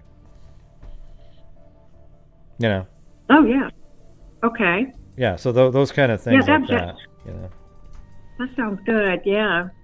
And that's all, Gray. I just want to tell you how much I love your channel and appreciate the work you do. You're so thorough and meticulous about the facts, and I really love that. And that's why I enjoy watching you. So that's all. I don't need to take up any more of your time, but thank you all so much. Well, thanks for calling in. That was a good call. Appreciate it. Thank you. Yeah, thank you. Bye-bye. All right, bye. Yeah, didn't she have a similar accent to Stacy a little bit? Anyways, that was cool. Thank you. Yeah, so some people out there actually appreciate the way I do my show, and I don't allow a lot of the absolute random idiocy by a lot of people, and it makes people angry when I don't allow that. But that's just the way I'm going to be, and guess what, everybody? There's a whole bunch more channels you could be watching. It's amazing. But I am the same way on every single case that I cover. All right? And I cover a whole bunch of cases out there. I know that only about 400 of you watching right now only watch Delphi videos, okay? But I literally cover, like I just did a 2-part series on the Mad Butcher of Kingsbury Run, 1934 to 1938 serial killer in Cleveland, killing, beheading and chopping up body parts of 13 people. All right? So maybe if you're interested in other things, you could check those out. Yeah, that's exactly right. Speculation based on facts, as I said 1,000 times, is the way to do it. What you do, you've all heard the phrase, think outside the box. Yeah, I get that. But here's the thing. Fill the box with facts first, then think outside of it using those facts as your guide to think outside of it. You know, you don't just go, hey, maybe it was alien abduction. You know, it's just, it's that level of crap that you see. Oh, wait, see that picture of Abby? There's people swinging under the bridge. All right. 219, you're on.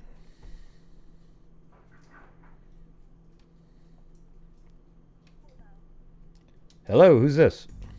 It's Vanessa Dans. How's it going, Vanessa? And it's going. I'm actually here in Indiana. There's one thing I don't know if anyone's ever talked about this. If you actually go to any high school, middle school, you can actually go on the calendar, which is public, and it'll put on there days that are actually snow days. Mm-hmm. Snow days in Indiana, are actually like before school even starts. They already, configure those in. So if you don't take them, kids are going to be off that day. And it is public knowledge. So I don't know if that's something anyone's ever kind of considered, that someone can go right online to the school and see days that kids could be off. And maybe that person did kind of do that and knew maybe kids would be out and about. I actually hadn't heard that before. So that's pretty interesting because it makes you think that, maybe if the person was familiar with the area from before, let's say they lived there 8 years ago or something. Or at the time, 8 years. And they knew that was a place that kids would hang out, right? So one day they're in some other area and they check. And because that's where they feel like that's where there's a good spot for them to do their hunting, and hunting for people. And then check that website and see that, wow, there is a make-up snow day today, and that's where all the kids would hang out. And especially since it was really sunny out, it wasn't warm like people say, it was 43 degrees, but it was sunny. Then maybe he decided to go check it out and enact his plan. Maybe, Yeah, I just thought that was something, because like you guys have been saying, I do not believe they're in Delphi. Maybe kind of close, even maybe like an hour drive, but then you would kind of know the weather in the area if there was a snow day. So that was just something I was just wanting to bring up because I haven't heard it yet. But I mean, I wonder if they could see too if who has looked into those calendars by like IP addresses as well. Yeah, well, I don't know if well, here's the thing. I know that they've done everything. I mean, there's no way that like the FBI and they're not thinking about all those different things. Yeah. Right. But it's a cool idea. I mean, he could have went to a library and did it too, and you would have a reference to him looking that up. Yeah. Yeah, that is true. I know, it's so sad because, I go down to Indy once a year, and before I would see Delphi on I-65 and be like, I'm almost to Indy, and now, you think about that city in a total different way, and like those poor girls, and because I'm about an hour away from it, so it's just it's nerve-wracking knowing that happened. It's like now I think about going out, you know, on the bike trails and stuff by myself. Like, I don't want to go do that now. Yeah, no, it's a nightmare. It's weird how you almost see that. You see that so often in some of the older cases, even how it changed the town after a murder happened in a quaint town that never had those problems, and then all of a sudden, boom! Everybody's locking their doors now.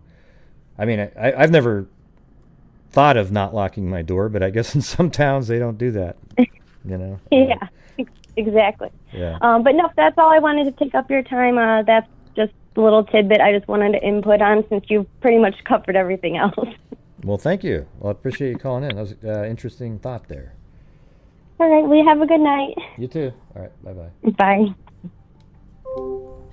That's a pretty interesting thought. You know, if it's publicized on a website, then somebody would have access to the fact that there might be a larger number of kids there. But in some ways, wouldn't that make it harder for a killer?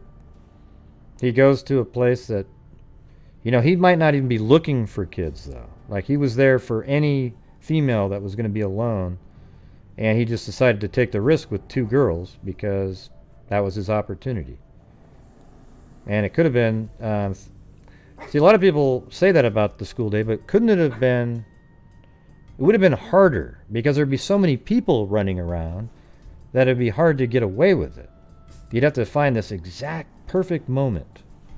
So, in some ways, it would make it harder if you thought that there was going to be a lot of kids at the bridge.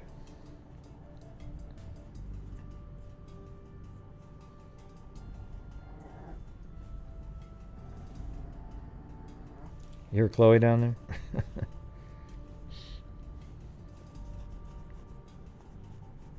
Yeah, some do. But they were probably in a range that would fit into even like young adults, right? So he just did what he did. And we don't know what his motive was, so he could just be one of the type that wants to kill people. And there, you know, maybe there wasn't really, it's hard to know what the motivation was.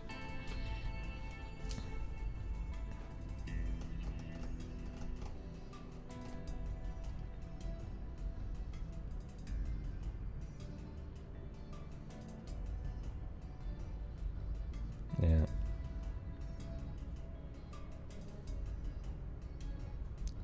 Huh?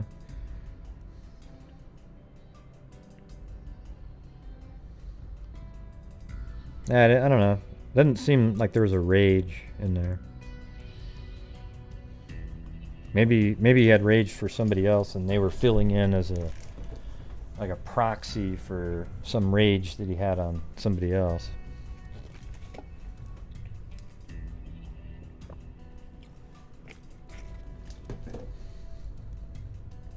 Well, you might think that law enforcement knows the motive. You know, that stuff that there was information that came out. You know, you guys have all heard it, the non-secular comment that one article put out as quoting Ives as saying. However, it could have just been that was a mistake and they removed it, or it was something that wasn't supposed to be out there. So again, it's one of those things that we don't know. That there was, you know, non-secular signature type stuff at the scene, which would be religious in nature. But at the same time, those comments were removed, and we don't know if those are accurate or not. And so you can't just start going down an entire road using that, knowing that you don't know if that's accurate or not. Because there's nothing in his pant leg. All right. People say that all the time. There's nothing in his pant leg. All right. You think it looks like that right there? What it is just loose pants flapping as he walks. What has he got? A hose in there? Because it bends and then it disappears.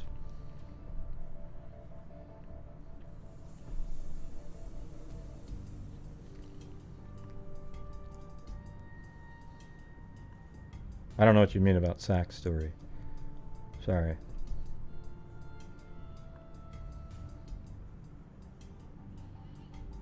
Yeah. So the thing is, everybody, I'm not somebody, I don't claim that I know way more than everybody else. I just have these certain things that I know, and me and a few other people took the time to know exactly the locations of the photographs, the video, and where they were found, and put it all together back in February of 2017.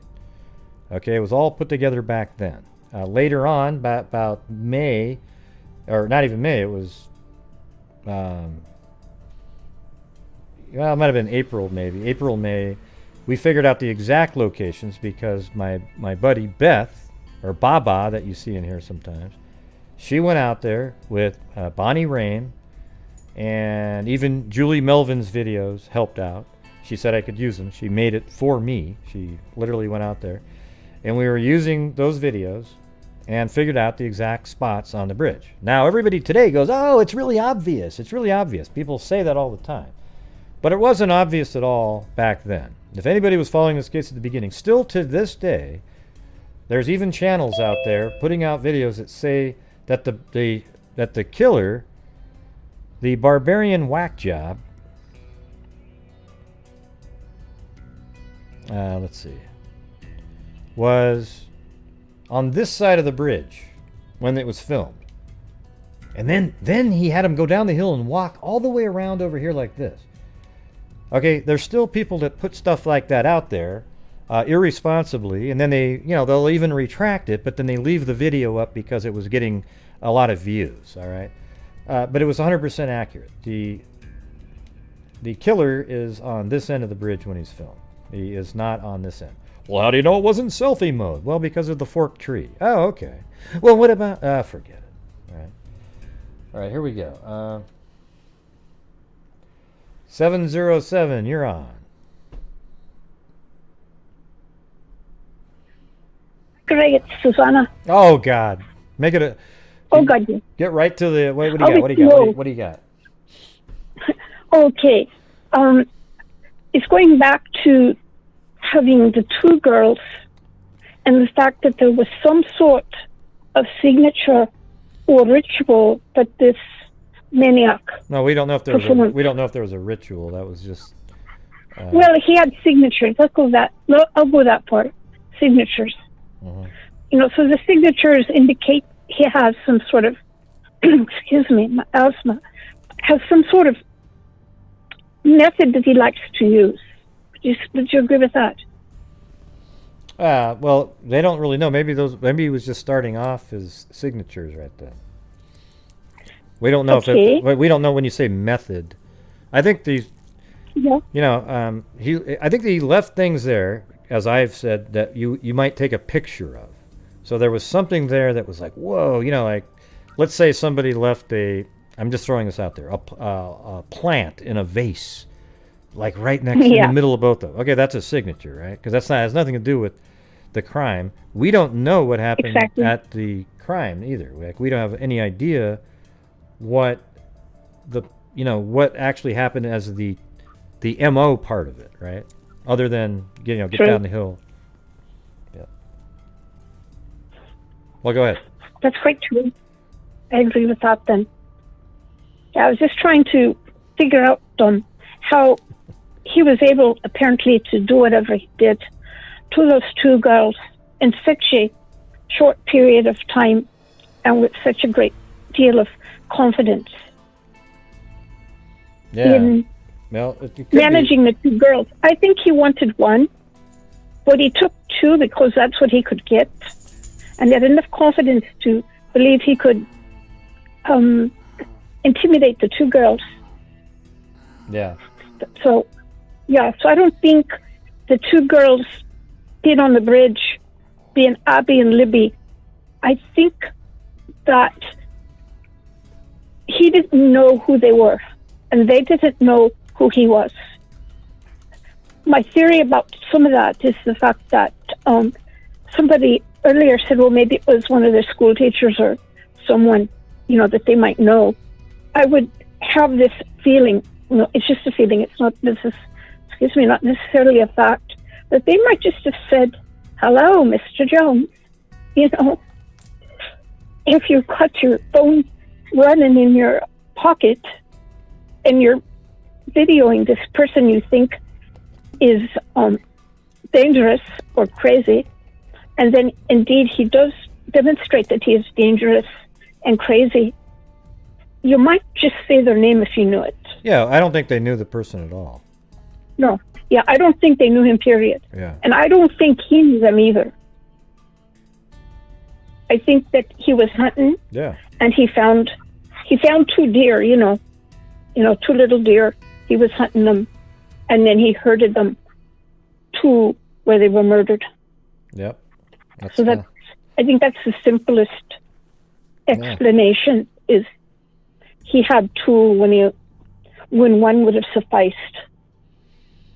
So, yeah. Well, it'd be great if they would release some of the information that Ives thinks that they should release. You know, because that might lead to somebody. Because maybe the signature was unusual enough that if somebody else heard about that, they go, "Wow," you know, and then 2 and 2 would be put together, and then more clues would come in. You know. Yeah. So. Yeah, that's what I feel too. That there's several pieces missing, and what they're asking for people, you know, the police to say, "Oh, did you see this car or whatever?" Well, they're not given enough information to have anything click in a human's mind. You know, it's so abstract right now because we know these 2 girls, and we're pretty certain they were butchered just by, I think, hearsay maybe, but I think they were butchered. And well, I don't know, when you say butchered, I don't really want to, you know, like I killed. think I think they were just, you know, okay, killed. Butchered, killed. Yeah. Yeah. Killed that way. Yeah. It's not like he cut them apart or anything like the maniac in Cleveland. So I'm thinking that if we knew certainly if there was one killer, which I think there is only the one, but I can't prove it, nor could the people who think there's more than one prove it either. But I think they would know, or they ought to know. And I wish they would put that theory to rest, or at least say they know or they don't know. Because right now, they're neutral on it, right? Or, in actuality, the way that the one police person addressed the crowd in the press conference, he was definitely talking or trying to address one person. Yeah, maybe a particular person out there. I don't buy that the person they thought was sitting in the room. No, I don't think he was there.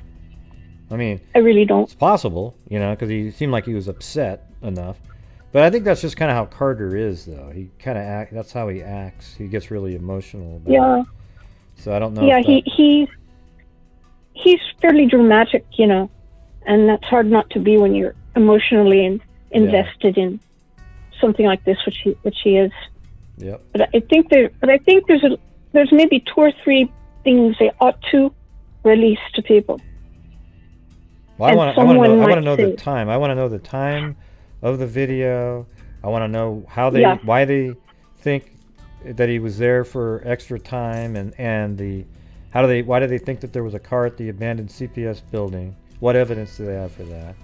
I just really want to know that kind of stuff. Like, put it so that the whole story and timing of everything is more accurate, and maybe the timing would have made difference back then. I don't think now you have any bit of difference. You could say, well, it was at it was actually 3:40 was when that video was taken, and then not 3:40, 2:40. Then you go, oh wow, that's an extra 20 minutes, and then it would have been, and then so at the time it might have made somebody go, wow, okay, I did see somebody that was over. Yeah, I don't know.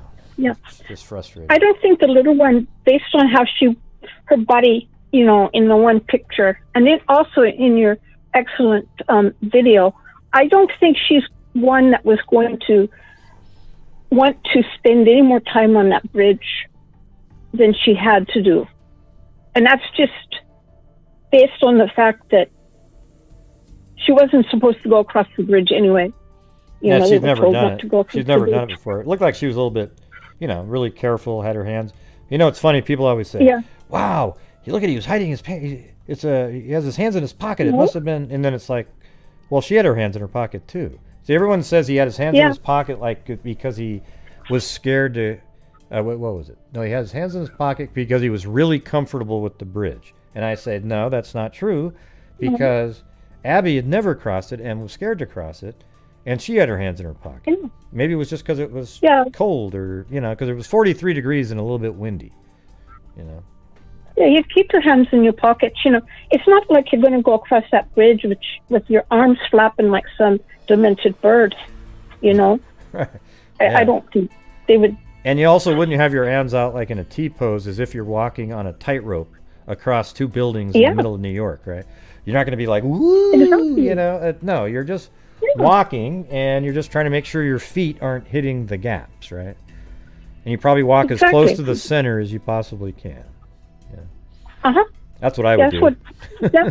Yeah, and I think that's what I would do too. Well, no, I wouldn't go on the bridge to begin with, so I can't really. But if I was on the bridge, say I'd that's walk what I right in would the do. center. I wouldn't be 1 inch to the right or left. I would just be, because the less I can see down below, the better. Yeah, I don't want to look down. I never look down because you get that vertigo kind of feeling, when you look down. It almost pulls on you. It's weird. That vertigo thing, it almost like it's pulling you to fall. It's such a weird feeling. It's almost like it's wanting you to come towards it. Like it's an entity of some sort, Yeah. It's weird. Yeah, I feel the same thing. It's like I had to go up this glass elevator wherever, it doesn't matter, 90 floors. And I practically had a coronary in that glass elevator. So I know I wouldn't cross that bridge. And I don't think that bridge is a great place, really, to sit down and have a visit and a chat with one another. I think they would be doing that before. Yeah. And maybe that's why the timing, is a bit dodgy around there. It's because they were doing their larking about before they got on the bridge. Then they went across the bridge and they had some fun on the bridge, took some nice pictures actually, kept going, and then the hunter came on the bridge and herded them, basically. Yeah. So they had no good place to go. And that's, I think that's pretty much what I think. I think they were not playing around, obviously, after they got off the bridge, because it's, we have the, hey guys, go down the hill or whatever it's called. Yeah. You didn't sound anything like him. I'm Irish. I can't sound like some American bloke. It's like I'm sorry. Hey guys, down the hill. Go down the bridge. Yeah, go down the hill. So, yeah, I think that that he caught up with them, just like you say, and just like I think most people would logically conclude, is that he caught up with them. He just walked faster than they did. And I don't think there's anything more sinister than that. And I don't think there was anybody under that bridge. Well, people were on top of it. I really don't. I don't think, and of course not the white van or the white SUV. That's nonsensical. No, there was a van. There was a van parked under the bridge right by the creek. Of course, it couldn't really make it through all those trees, but a helicopter here's the crazy part. A helicopter put the van under the bridge, and then a helicopter removed the van after there was the abduction, and then later on they were brought back. Listen, there's so many crazy people out there, everybody. There's no van under the bridge. There's no people that you can see at the end of the bridge. There's nothing there whatsoever other than the suspect, the two girls. Absolutely nothing like that at all. There's no face in the wood. There's nobody hanging from the bridge. There's nobody standing underneath the bridge in any of the photographs. There's nothing like that. All right? So everybody just get that out of your minds and move forward with the reality of how it all went down. Matter of fact, what I'll do in a few minutes, I'll play the Flow 3 video for everybody, because I think a lot of you still haven't seen it yet, because people don't like me in the Facebook groups because after they see what I put out, there's no more, you can't do any crazy ass speculation on all the stuff that they're talking about, because it puts it there black and white exactly how it went down.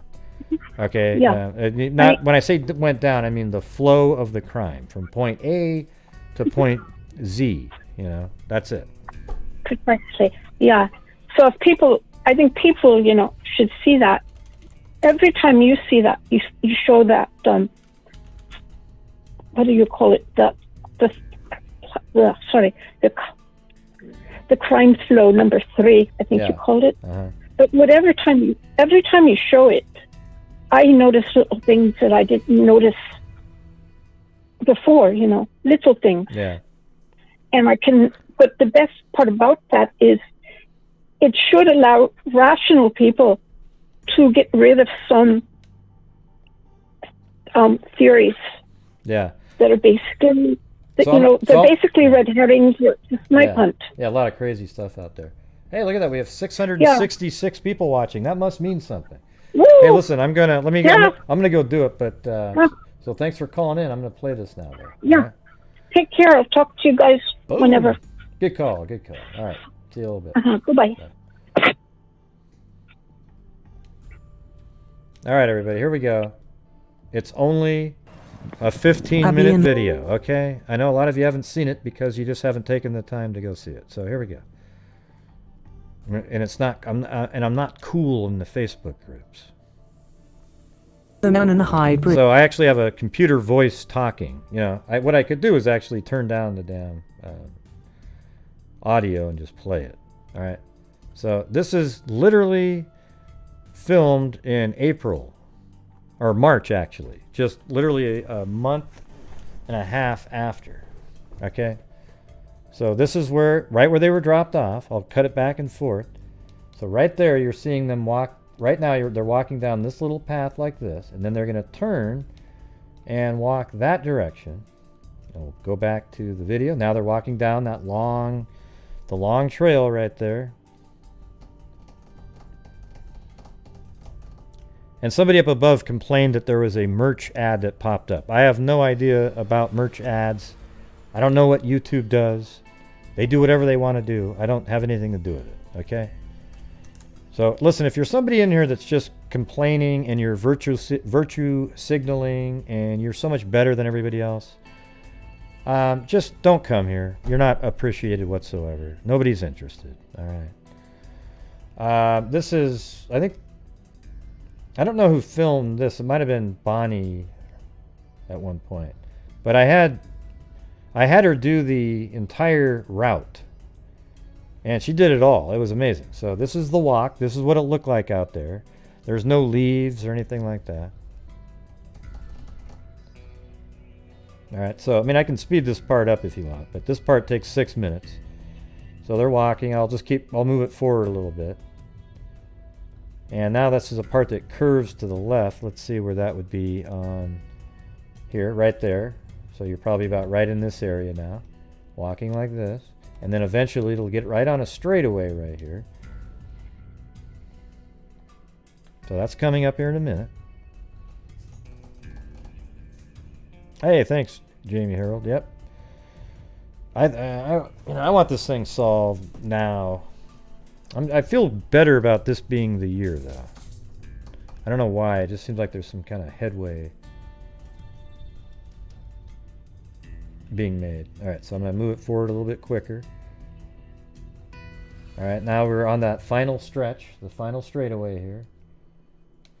And you'll see way in the distance there, those are what, from the other side, people said, oh, look, there's people, there's people, there's people. Okay, but those aren't people at all. That's a barrier that the city must have put up at one point to keep vehicles from driving out to the actual railroad bridge. All right? So you'll see that in a minute. I'll speed it up a little bit. There it is. See, those are just barriers right there. Those aren't people, unless you consider a metal pole a person, okay? So if you are somebody that says metal pole equals person, then yes, that's a person. All right, so there's a tree right there. God, I'm funny, man. Jeez. Hey, thanks, The Hawk.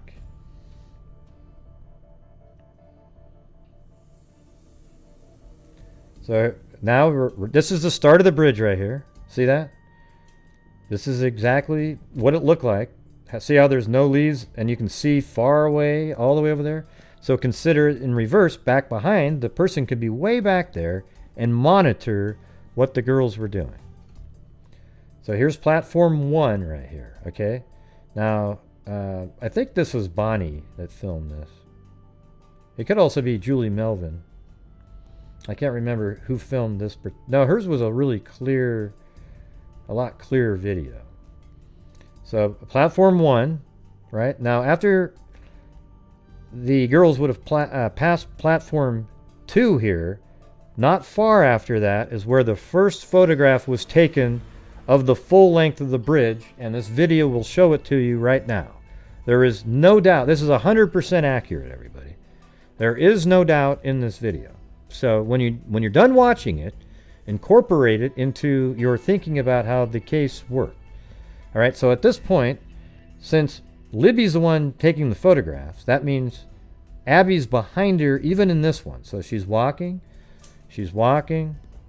and then here in a minute there's this vine that I had them look for out there, knowing that that platform 3 was in the distance, and here it comes. You can actually see the vine on the ground. I paused the camera, and you'll know for sure that it's 100% accurate right here with no, well, I don't know, Gray, there's all kinds of different, you know how people do.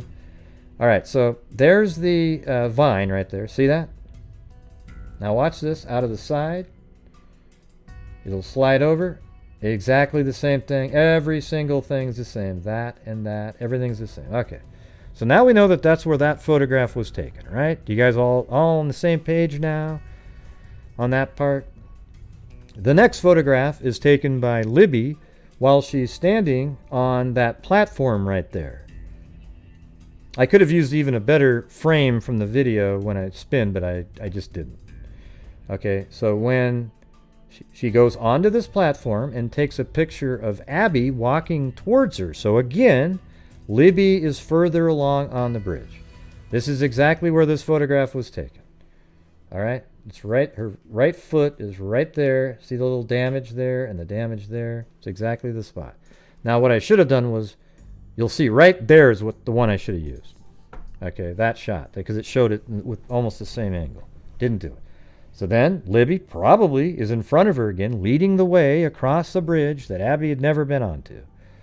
She's walking across, okay? Continuing to walk. Oh wait, could you guys even see the... Hold on, let me go back a little bit. I just realized my idiot face is covering this. Let me show you that part again. All right, I'm going to show you the first photograph one more time, because I think my image was blocking the vine part.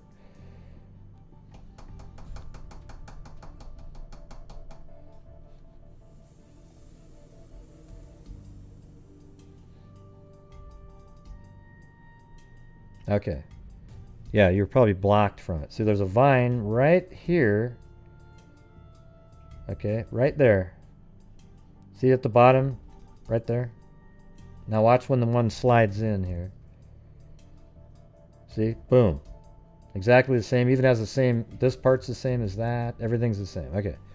All right, so I want to make sure that you could see that. And then in a minute here, she goes on the, Libby gets on the platform 3 right now.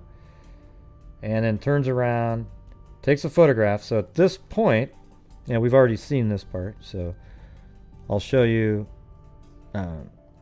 where that is. It's right here. So as they're crossing the bridge, she takes that picture from this platform, and I have the everything. Libby's right there, Abby's right there. Then they turn around and they continue to go across the bridge. So there they go. They're walking. They're heading towards platform 4 at this point.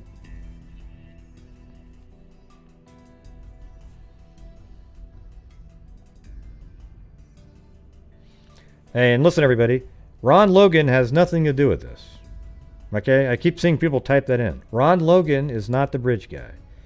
He is not the person that's on the bridge. All right? So, you know, I know a lot of the newbies who are absolutely clueless people following the case still think stuff like that, and they keep saying it over and over and over and over again. but it's not Ron Logan, all right? Now this tree right here, this right there, what I'm circling on the screen, it's hard to see because it's wiggling. That's actually the forked tree. These three trees, that one, and all three of those make up the forked tree that you see behind the suspect in the suspect video. Okay, so it's not like one forked tree. Now, it's amazing how far away that forked tree is in the suspect video. It's really far away. Like if I went back to the, let's see, where the hell is this? Oops. That's not what I wanted. This video could... Hold on a second. I'm trying to... The Delphi screen is what I'm looking for. All right, can you guys... You can see that, right? See that forked tree back there? That was way back there. It's way back in the background, but it looks like it's kind of close.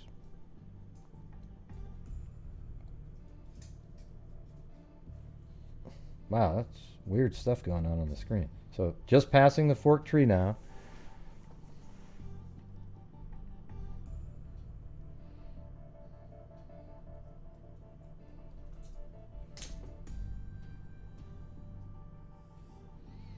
And this is platform 5. That's the platform that you see behind the suspect. So look how far that really was from those trees that made up the forked tree. So it's not really a forked tree, but it's the best way to refer to it.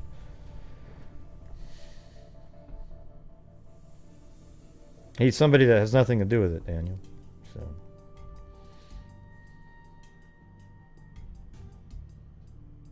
Yeah, somebody out there was claiming that I've been talking about a pastor and all this stuff. I've never mentioned that in my life. I've never talked about that at all. So there's a lot of people that just don't have a clue what's going on. Now see that part right there? This is the white nodule that you see by the suspect's right foot when he's walking. It's actually just damaged railroad ties that you can only see if you're down low off the end of the bridge. And so right around in this area, I think it's more like right here, that's where the suspect is in the video. I think the suspect is right here in the video. So he had the rest of this way to walk, which is like 60 feet. And right at the end of the bridge right here were Libby and Abby. Libby was standing off the end of the bridge. Then Abby got off and got behind her. Then right now the guy says, "Hey guys," as he's walking by. Then he turns around, probably says, "Get down the hill." Right? So here's, look at that little white nodule that you see. You'll see it here in a second when the camera stops. Right there. That's that damaged side railroad ties. There's the forked tree way back there. But it's actually a bunch of other trees that make that up. And you'll see there's the white nodule, railroad platform, and the forked tree back there. See that? Is this making sense to you guys? I don't know. That's not a worthwhile question, Spaghetti Lady. Who cares? They didn't. Probably because he had a gun. You ever thought of that? All right, so he came off the end of the bridge. They probably didn't know what he was until it was too late. They had like, oh God, this guy's creepy. Would you just start running from somebody that you thought maybe was creepy? I don't know. I think most people wouldn't just run. You'll just, because you don't want to like offend somebody, actually. It's kind of strange, but. So this is where the first down the hill is, right around in this area. Maybe that next, see right over there. See, that's an interesting thing to look at. Watch this. Watch this. I'll hit pause here in a second. Watch. I think they were made to go down the hill right there. See that part? I think it was right in that area. Not right at the end of the bridge, but just about maybe 20 feet past the end of the bridge. And so they went down right here. Thanks, Bella. Appreciate it. No, it wasn't the same person.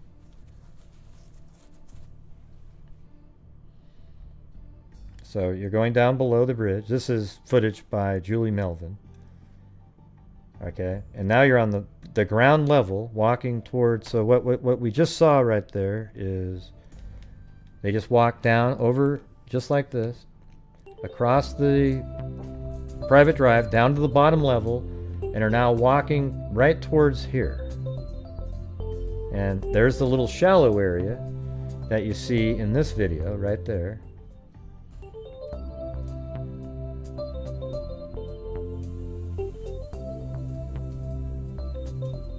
And the crime scene's just on the other side of the creek in the woods right there.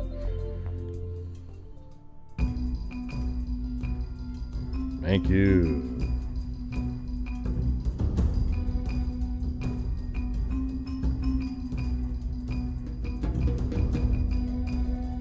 I don't even see a Katya T. Is he gonna do that thing again where it... Okay. Thanks, Bill. Gotta turn that off. Yeah, the phone was just sort of found near the girls. Whatever that means. Is that 50 feet, 100 yards? We don't know. So this is from the other side of the creek. That's the bent tree that allowed me to figure out where the crime scene was, because a reporter posted this and nobody knew where the crime scene was. So I went and looked up and down that creek, and there you go. Bonnie Ram, Julie Melvin, Beth Moyer, Klein. There you go. All right, thank you. Thank you very much. All right, let's see. Now I'll show you one other animation.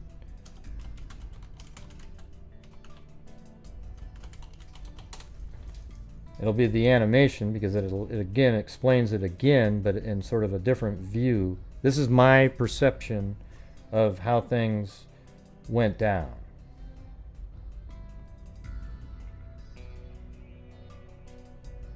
That's not it. Hold on. Okay, hold on a second. Alright, so this is on the bridge. I'll play the audio. That's where the first photograph was taken of the full bridge. See? Just like that. Thanks, Lori Fisher.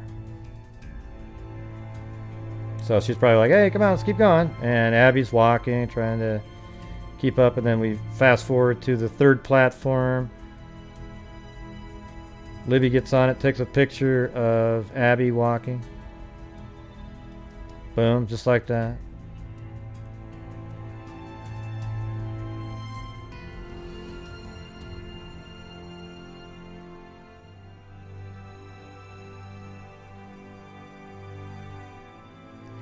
And they continue to walk down. And then this is later. They look back. Maybe the guy is way back there. Can you see him in the background coming? And they're like, come on, let's go, let's go. And they're trying to get off the end of the bridge. She's off the end of the bridge. This is more accurate than that app that's out there, okay? And he's coming.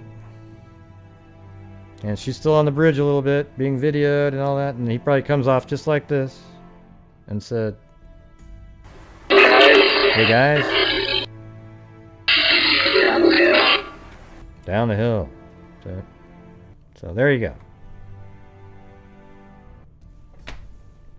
Alright, so watching that, now that you've seen the walkthrough on video and the animation, you'll have a pretty good idea of how it went down. Does that make sense to everybody?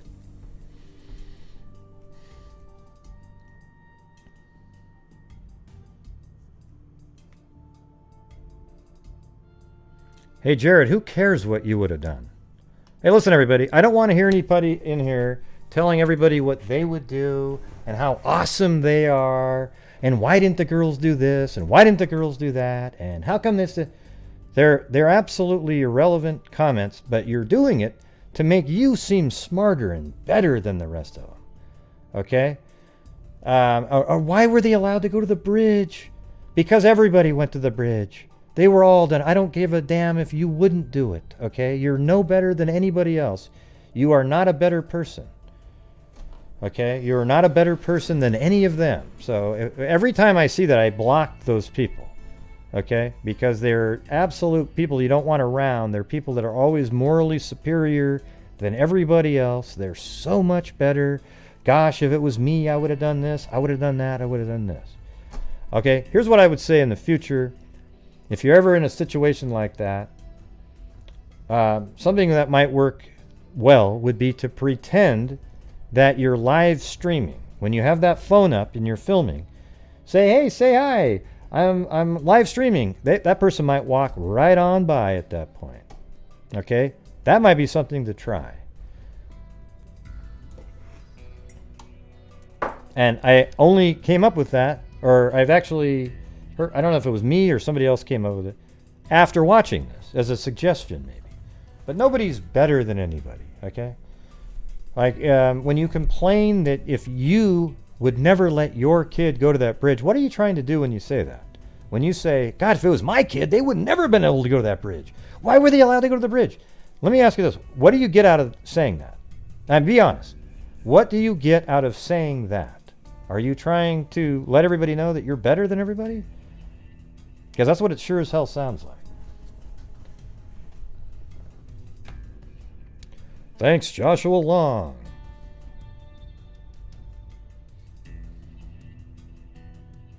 He said, for people here that are new, Gray sticks to the facts and likely knows the case just as good as some law enforcement. Glad I found this channel. I don't know it better than anybody in law enforcement in Delphi, but if there's somebody in law enforcement here that are following it, I'm sure that's true. Okay? Because there's a guy that has a YouTube channel that claims he was in law enforcement. I have no idea. And he made a video that was so inaccurate, it was mind-boggling. So at that point, you start wondering how many other videos did that person put out that were just as inaccurate as that.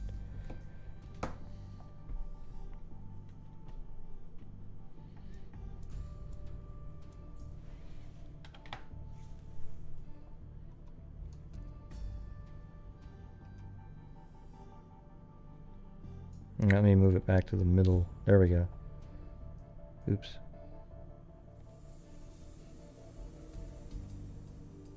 That's not the right code there.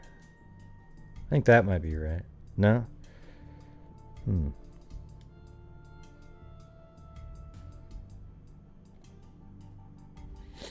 So there's the number if you guys want to call in.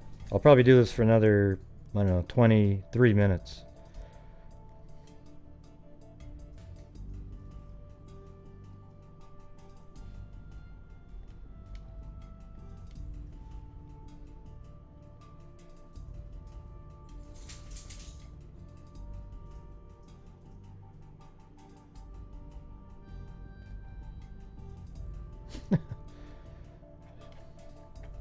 People show up and they just say the dumbest comments up above. You know, that is one of the benefits of having a lot of moderators, is that they just catch all the crazy people. Just boom, boom, boom, boom, boom, boom. Weeds it out. It's a little bit like Darwin's theory, right? You don't survive very long. It's a survival of the fittest, you know, people with brains. Oh yeah?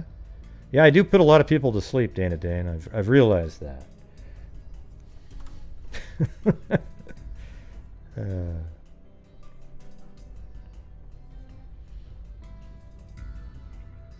Well, somebody was supposed to call in today. They always say, yeah, I'll do, you know, but they never do what they say they're going to do. So they were going to call in and say their theory on geocaching, but of course, never actually happens. So, forget it. Oh, I know. Not in a bad way. Yep, somebody must know the person out there.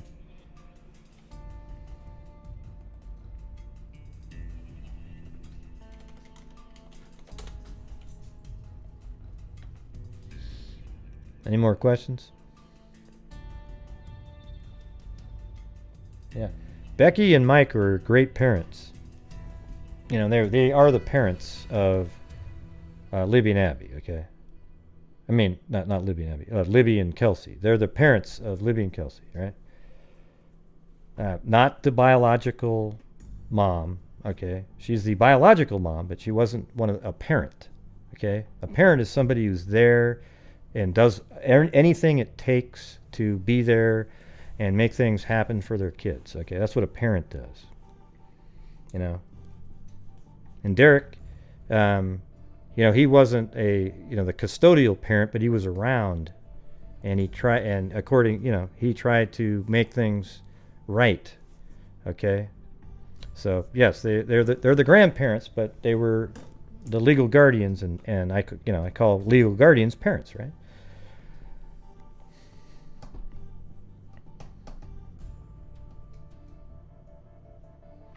Do you think if the girls screamed very loud when the attack occurred? I don't know. There's been people have done tests. I think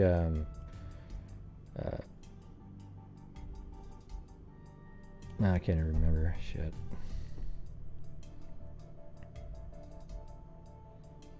Somebody did like a scream test out there. But what if they didn't scream? Yeah, I think it would. I think the details of maybe what some signatures might have been might help, because there might be somebody out there that have seen that. What does that even mean? No, that wasn't the person. That wasn't the person. So as Randy Gravitz went out there. Yeah. Let's see.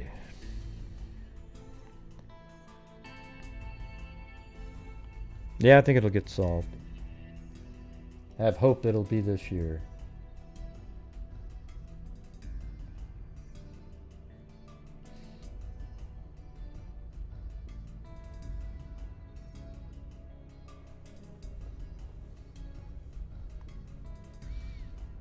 So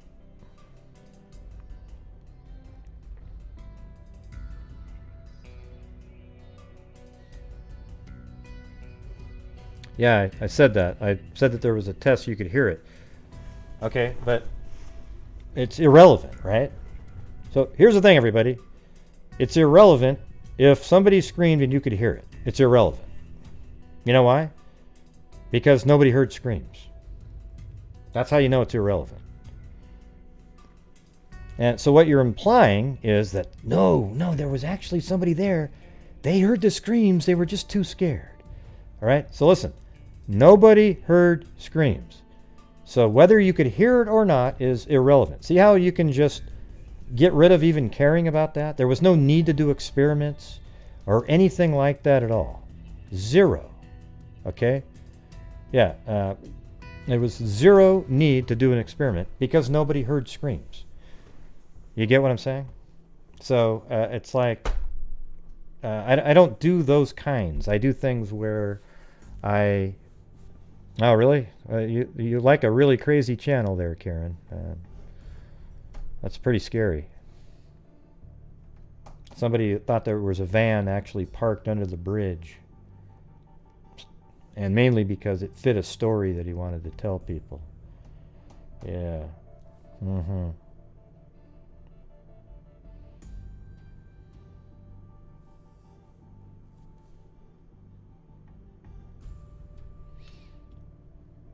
Yeah.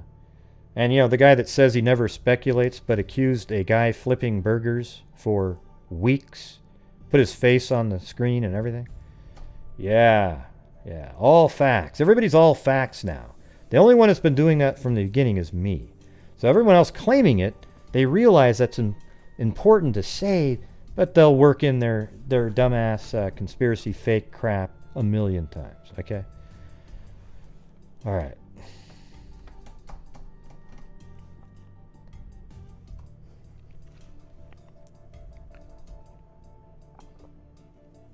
Yeah, it looks like his right, underneath the right part of his jacket has, there's definitely something bulky under there. There's no doubt that there's something underneath there. I think he's propping up a weapon of some sort. He's got a hold of it already, but it's hidden, so he can quickly pull it out when he gets there.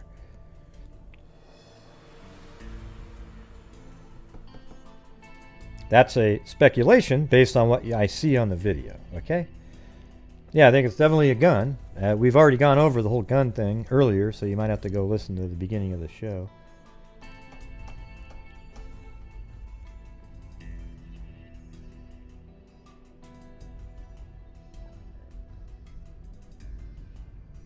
Well, even if they screamed, nobody heard it. So it doesn't matter.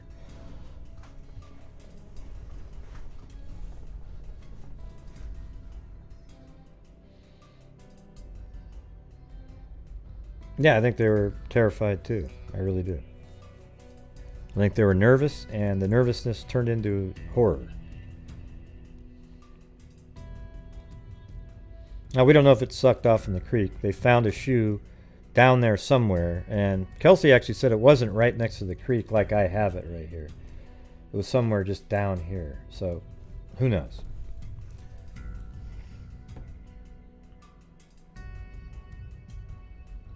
I've always thought that this was the area that the, you know, and just because of what it looks like down there, it's really secluded right here.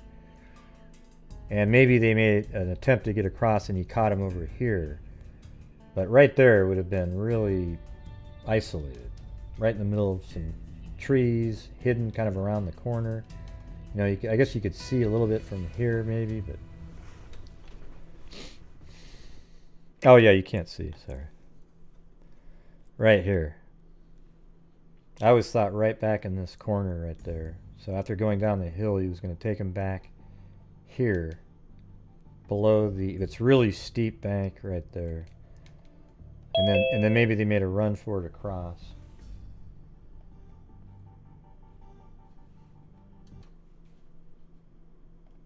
All right, 914, you're on.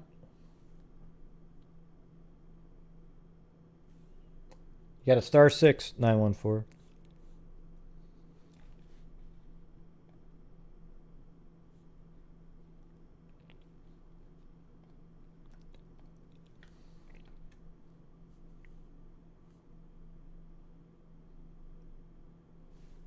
Okay.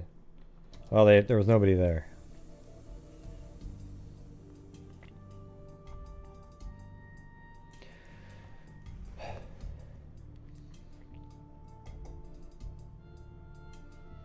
Can you share your theory? I don't have a person of interest. I don't pretend that I know more than law enforcement. I don't have a person of interest. Okay? Basically what you're going to get on my channel regarding this case is sort of the factual representation of how I call it, you know, the flow of the crime and other kind of information that's out there.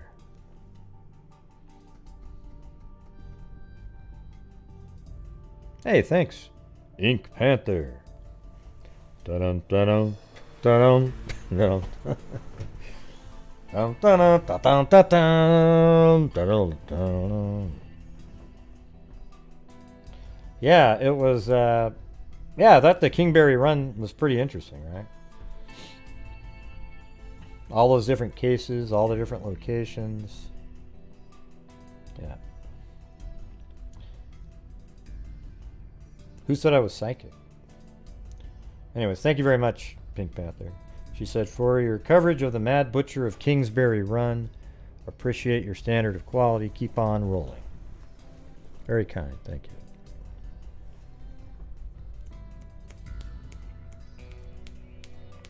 Yeah, apparently she's a somebody that does little genetic genealogy work. Pretty cool.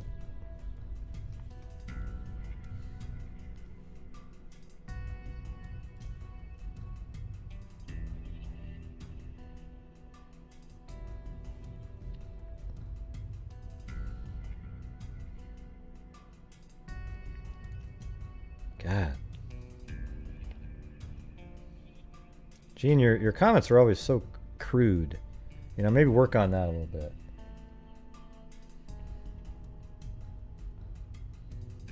Oh, thank you to Karen on PayPal there. Thank you very much. Yeah. Somebody said they're reopening Kendrick Johnson case. Yeah, I knew that. Also, thank you to Aria and Laura on PayPal. Thank you. Or it was through Streamlabs, I think.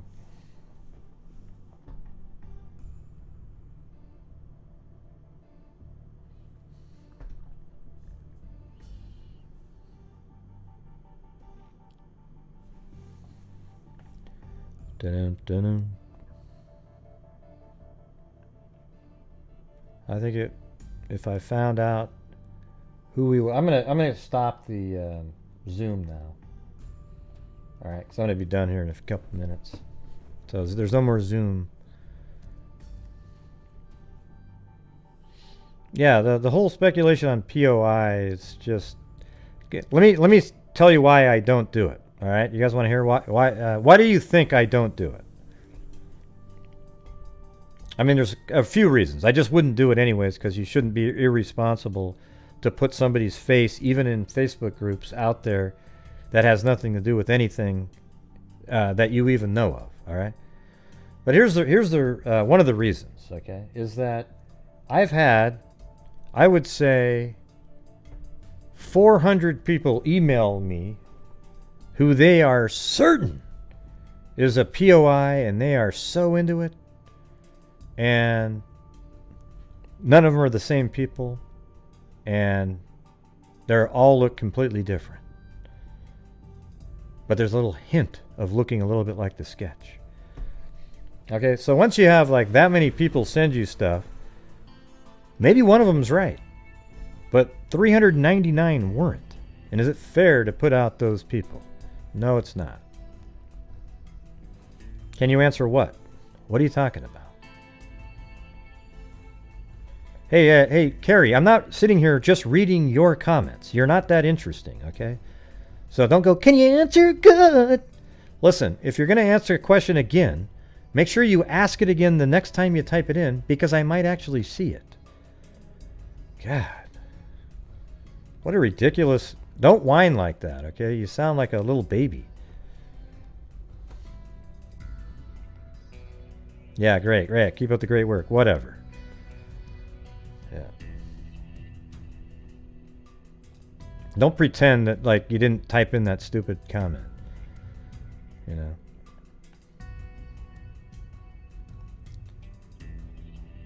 I don't know what the 3 signatures were, okay? Gosh, Gray, you're so mean. Okay? Yeah, I don't know what the 3 signatures were. Okay? Nobody's talked about what the signatures were. All right, Carrie? I tried to answer your question for you. But when you type in something like I'm sitting there staring, reading just your comments, just realize that I'm not reading hardly any of your comments. Like, I see probably 10% of them, because I have to read them. By the time I read them, they're up half the way up the page, or I'm answering one. Emily Flotilla. Yeah. No, I'm not behind at all. There isn't any... Not stupid bull, heard it today, sorry you're behind. No, I'm not behind at all. You don't know what the signatures are. Yes, I know all about the 3 signatures that he mentioned. Yep. I don't know what the 3 signatures are. Do you, Carrie? Okay, do you understand, Carrie? I've known about the signatures just as long as everybody else has when they showed up on the Down the Hill podcast, all right? I've known for longer than that the crime scene was very unusual. Okay? Because our podcast came out, Scene of the Crime Delphi, before HLN's did. No, you didn't. You said, do I know what the signatures are? And then a few minutes later you said, can you answer my question? Just ask it again next time, Carrie. All right?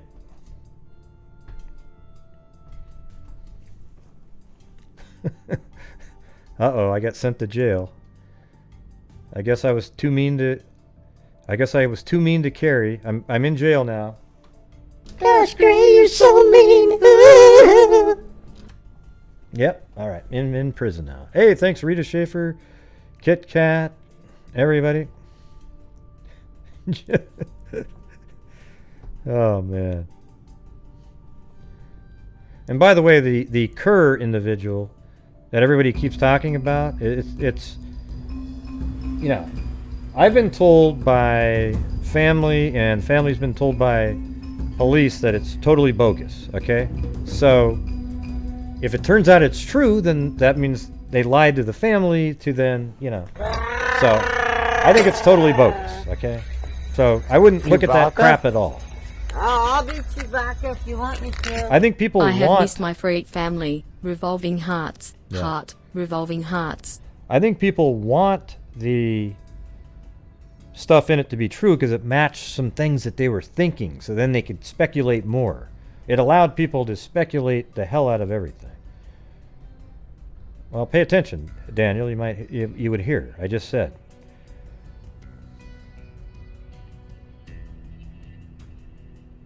No, I don't have a. The individual with the last name Occur. Get out jail free card. Okay. There we go. I'm out of jail. All right. Thank you. Good to finally get out of there. For a minute there, I thought you guys wanted to keep me in there. Oh, and there's Bush and Beach Lifestyle. And people go, gosh, look at Gray. His channel's bringing in money on it. You know, yes. Yes, that's right. It's exactly right. And at the end of the month, why don't you watch the show and see how much money we donate to charity, okay? Right now, we're building up the DNA fund for... There's actually $6,000 in it so far. There's a case of a 1961 hitchhiker. It's not really a murder or anything like that, but he's been unidentified since 1961. He was picked up by somebody. The guy didn't know his name, and he got in an accident shortly after, and that guy got ejected from the car and killed, and the guy driving survived. He just never knew the guy's name, and there was no ID or anything. So we're going to be covering that, and then there's a whole bunch of other ones that we're looking to cover too. So I'm trying to build that fund up to maybe $15,000, and then we'll get back to... My goal this year is to do $30,000 in total donations to the DNA fund and to the other charities that we normally cover. So hopefully that's worthy for you guys.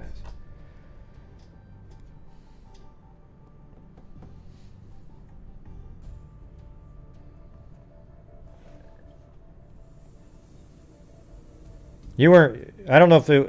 hey, Carrie, don't worry about it. Maybe I just read your comment wrong the way you said it, okay? So I apologize, Carrie, for my, if I got what you said wrong, I apologize. Maybe you're right until... Yeah, down the hill wasn't part of the ruse. Down the hill was when he had the gun out, and he probably waved with the gun saying, get down the hill. Okay? There had nothing to do with that. Next time it's jail. No!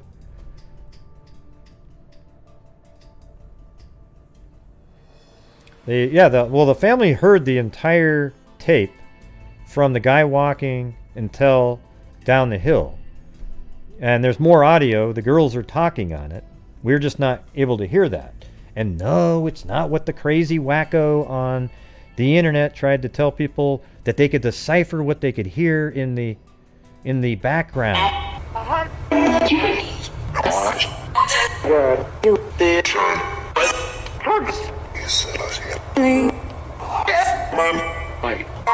Oh yeah, hey. You heard it said bike. There was something about a bike in there. Did you hear that? Yeah. You know, here's the thing: is those EVP readers, they use that. Just like the psychics do. They'll find whatever they can in the wording, something that sounds sort of vaguely like a theory they've got, and they'll blurt it out there. It has nothing to do with reality, okay? The psychics that have been deployed in the Delphi case should be ashamed of themselves, all right? Anybody who got one in it, anybody who talked to one, you should be ashamed of yourself. They have nothing to do with anything, okay? You ever asked yourself this question? Why do psychics, or these EVP readings, when they're doing the EVP readings, why doesn't the ghost give them the damn name of the person? Why is it like, it's like, blue pants. Oh, blue pants, yeah, blue pants, okay, blue pants. Hey, why doesn't the ghost say, it's Jim Smith, he lives at 1357 East Rutherford Street? And listen, if it turns out that the killer does live at 157, whatever I just said, Rutherford Street, I'm not a psychic. I just randomly came up with that. All right? All right. Oh, you want a glass of water? Wait, that doesn't sound nefarious enough. Oh, bloody axe.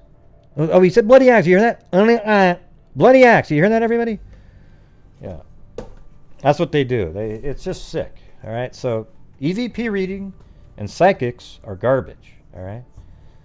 There's one out there that does get some acclaim. Renner is her, Rainy. What's her name again? Hell, I can't remember. Something with an R. You can look it up. It showed up in one of these cases we did. Well, Gray, if one of them's okay, aren't the rest? No, they are not. All right.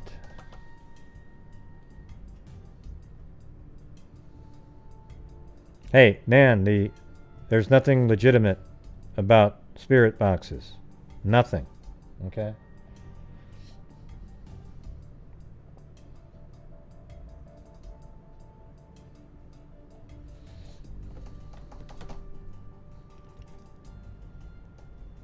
Yeah, good for him. Yeah, a lot of people go out to that bridge.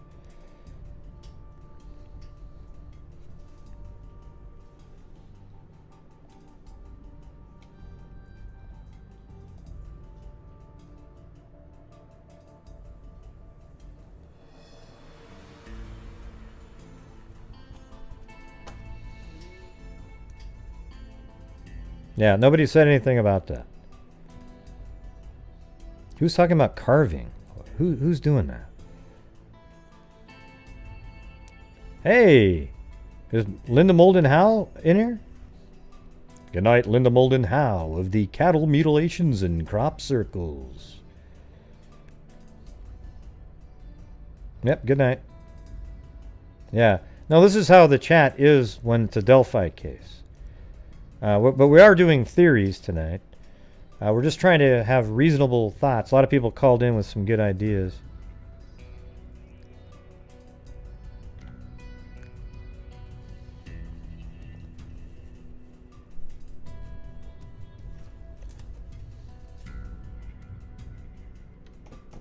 Oops. Yep. Can you show the route he possibly used to exit the crime? Well, there's about 1,000 routes he could have possibly used. He could have went up through the cemetery, down the road, then cut across. He could have went up through the woods like this, went back onto the trail, could have went like this, could have went like this, could have went like that, could have went like this, could have went like this, this, you know. I think he could have, you know.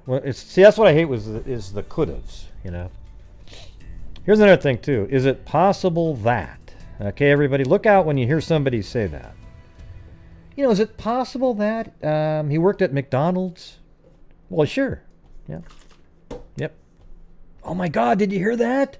Grace said it's possible he worked at McDonald's. Now let's go look into all the people that worked at McDonald's for the last 6 months, and during that time specifically, and waste your entire life. Okay, so anyways, he could have walked from. My theory is that he probably walked out like this, was even on this road for a bit, and then maybe even past the parking area, he cut across, or could have been right in this area, got back on the trail, walked out to the Freedom Bridge, back onto that little, and then maybe went to a vehicle that he had parked right there, if indeed the vehicle was from the suspect. It seems like, I think law enforcement believes that that is the suspect vehicle there, or they wouldn't care who the driver of the vehicle was, right? They don't know who the owner of the vehicle was. They might know what type of a vehicle it is. Hey, thanks, Claire. I appreciate that. A lot of people confuse knowing something to being arrogant, you know? Like if I said 3 + 3 = 6, I'm damn sure. Don't let anybody tell you it's 7. You're arrogant, they'll say, right? No, it's the way you do it. You're so sure of it. Well, no, because I am. I am sure that 3 + 3 does equal 6. Okay, unless you have the word 3, T-H-R-E-E, equals 3.5. Okay, and then you add 2 of the 3 variables together, then you got 7, all right? So you have to explain that to me first. Gray, is it possible that 3 + 3 could equal 7 if the actual 3 was a variable that equaled 3.5? And then I'd say, yes, that is possible. In fact, that would be true. Yeah. Hey, thanks, Cairo. We got a recap. We had some theories, a couple decent ones out there. One was saying that you could see the snow day on a public website at the time, so maybe that gave somebody a reason to be out there that day. Just various thoughts on how somebody might have moved around out there and whatnot. Yeah. Oh, good. It's kind of a religious movie, so I would imagine a church would play it. I agree with what Southeast Side Bill said there. I've never been that impressed with Toby Lesenby as running the show. And no, listen, he's not the bridge guy, okay? I think it's crazy that people keep putting that shit out there all the time. I just think it was just way over. I think the Indiana State Police, the FBI, they've all done really well. Okay, I'm just not sure it was, and I really don't think he says he's in control of the whole thing. I don't think he is. I think it's sort of a joint thing, and he does little things that he's supposed to be doing, and the FBI and the Indiana State Police are running the show. Yeah, I know it's not him. I don't know why people ever say it's him. It's ridiculous. Well, he said those. I thought his comment was dumb when he said that what was it? Oh yeah, everybody's safe, Don't worry about it. Just keep on living your life the way you are. Go out to the bridge. He didn't say that, but that's kind of what he was saying, right?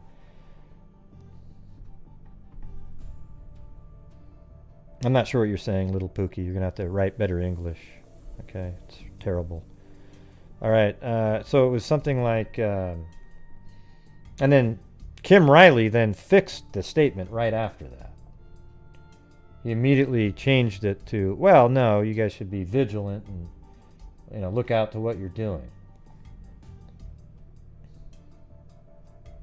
Well, it's got religious aspects like redemption.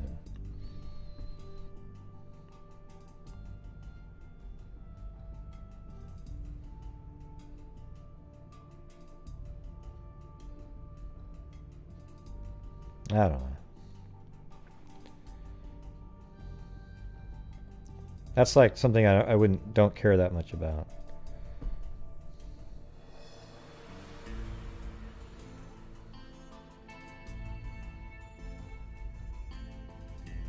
Yeah, it wasn't 247.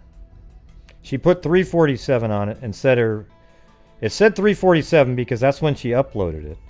But it was actually at 3 o'clock is what she said. She said she got on the other side of the bridge. It was actually 3 o'clock, but uploaded it at 3:47. So she was actually on the bridge at 3, which is really close. But and there was a couple of her friends were out there too. All right, see you later. The Reagan Emerald.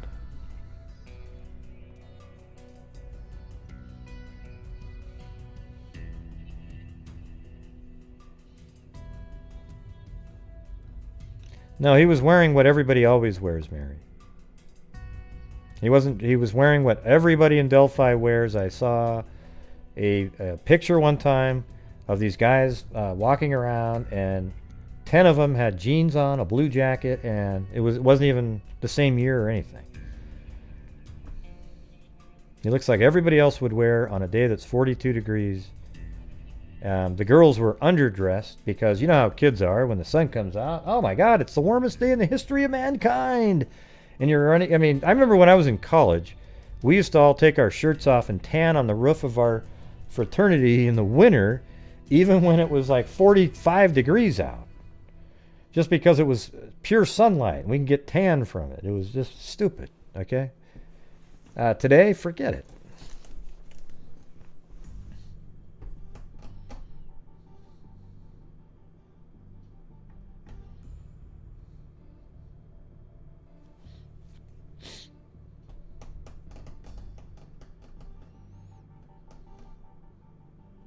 Because it didn't fly over the right area, Brenda.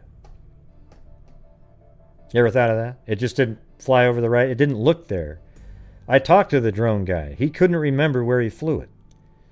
Okay? I don't think he flew it across the creek because nobody was looking there. The images that were on Snapchat showed him crossing the bridge.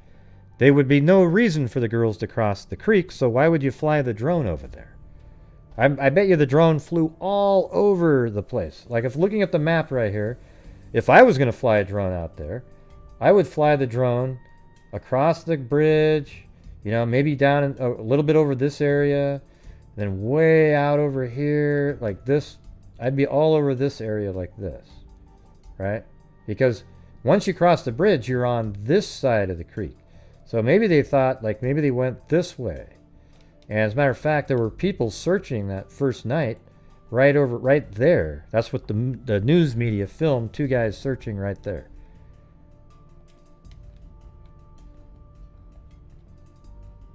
Yeah, right next to these 3 branches, right there. I made a debunking video that included those 3 branches in it.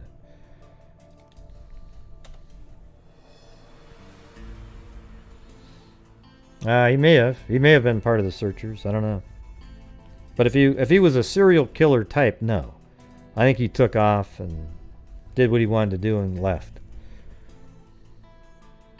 I have a satellite image. I did get that. I made a show. It was crazy. We found a satellite image from February 13th, 2017. We actually had to buy it.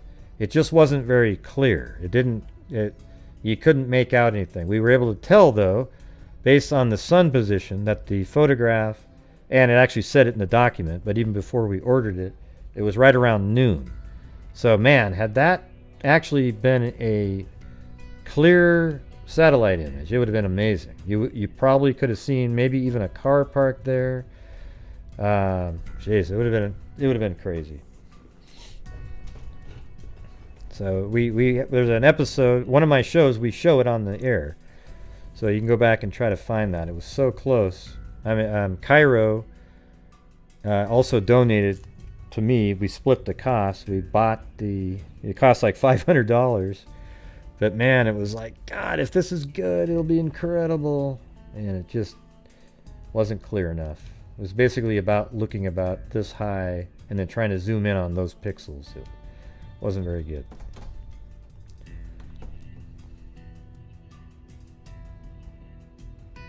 What do you mean you can't see? What are you talking about?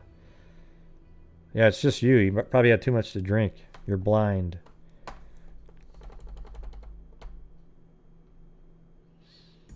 I don't know. A lot of other people are out there searching after 10, so I don't know. But what good does it do to care about that? See, here's the thing. Why are people saying, man, I can't believe law enforcement... They weren't even alive at the time, so it wouldn't have mattered.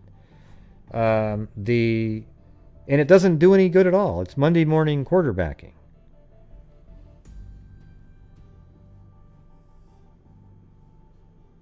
Well, I don't know why your screen's black. Is your screen black, everybody?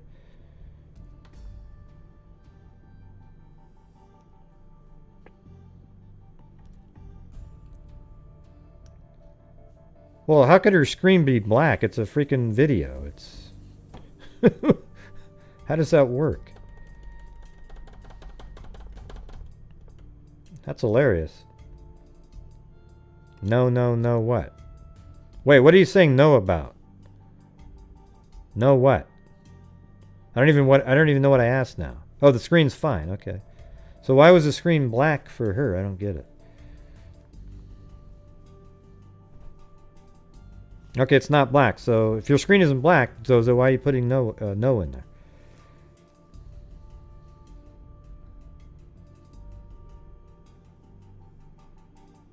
Oh, okay. I don't know what's going on then with her computer or her phone or whatever. I thought I put it on the slow-mo.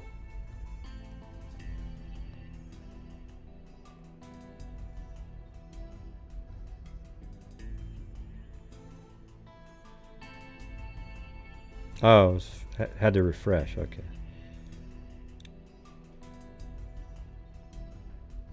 I see.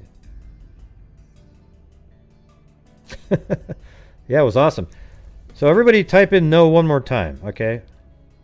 One more time. Here we go. 1, 2, 3, and type in no. I'm fired out of it, 10 down, 15 on the mind, but I'm buried on 15, 20, 25, 30, 40, 45, 50, 30, and 30, 25, but I'm buried on 30. You want to put 30, sir, 25, and you're out. I'm buried on 25, but I'm buried on 30, 30, now 5, I'm 35. Hey, but everybody hit the like button, though, for me, would you? Even if you don't like me, hit one of the buttons. Hit the dislike, like, but just do one of them. I'm fired out of it, 10 down, 15. Yeah, look, it's still going. Look at that. 15, 20, 21, 30, 25, 40, 45, 50, 55, 60. I'm buried on 30, and 30, and 30, 25, but I'm buried on 30. You want to put 30, sir, 25, and you're out. I'm buried on 25, but I'm buried on 30, 30, now 5, I'm 35. Awesome. Thank you. Yeah, so if everybody could go hit that like button for me, that'd be great. You know, I appreciate you guys showing up here. I know that I don't do my show like other people do it. I don't just entertain every single idea, because there's some that you can just kind of, you know, they're so unlikely that it's not worth talking about, to be honest with you. But hopefully you guys learned how you know, you have the flow of the crime in your minds now, because we've gone over flow 3 and the animation. All right.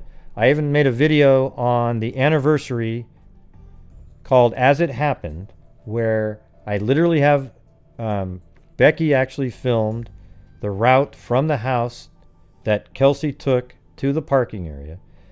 So it starts right there. It's called As It Happened. I started right at the same time in the morning, and it shows the route to the parking area. Then I do the flow 3 video, and then I go through all these different things, and it's sort of like this real-time event where you feel like, wow, like almost like you were there, and it went through the whole thing. And then I rambled on and talked for 30 minutes after that. But if you watch the first part, it was... Hey, thanks, Cindy Lean! That thing that I do? What is that thing that I do? Oh, the auctioneer? Yeah. Thank you, Claudia Neubauer.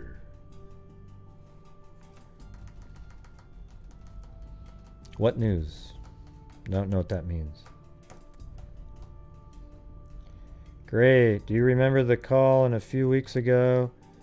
And he asked about the ISP road show. He heard where he thought Carter slipped up and indicated 2 suspects. Nah, I don't know. I just... Yeah.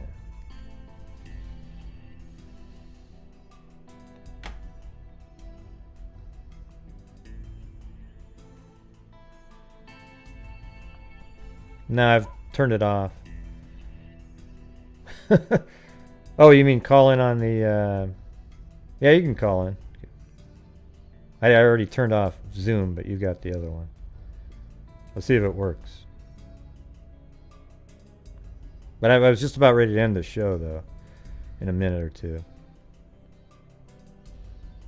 Thanks there, not there yet. I am stubborn.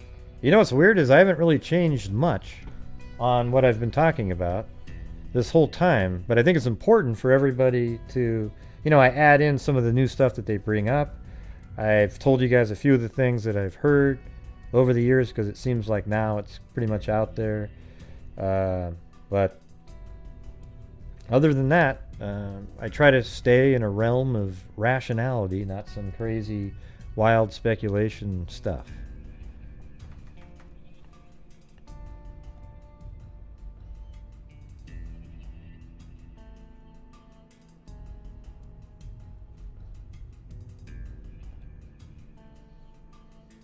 Yeah. Well, LM said, for the 630 people here, did you know last year this channel raised $22,000 for victim causes and DNA research? Oh, this year, well, all of that was for victim causes last year. This year is our first DNA building that fund. He may be mean, but he's making a difference. See, that's exactly right. You may not like me at all, but at least we are making a difference. Whether or not in every single case we're donating. 630 people here. Did you know last year this channel raised $22,000 for victim causes and DNA research? He may be mean, but he's making a difference. I'm so mean.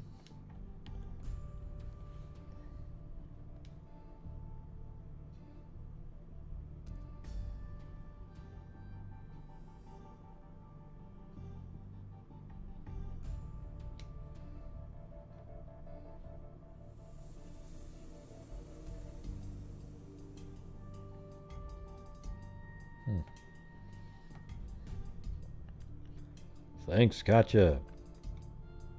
So where's Raven? I thought he was going to call in.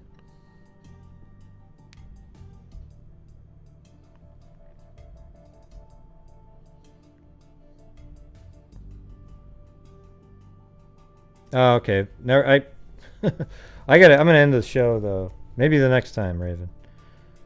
I was going to just get out of here, but all right. I'm going to close down that other software.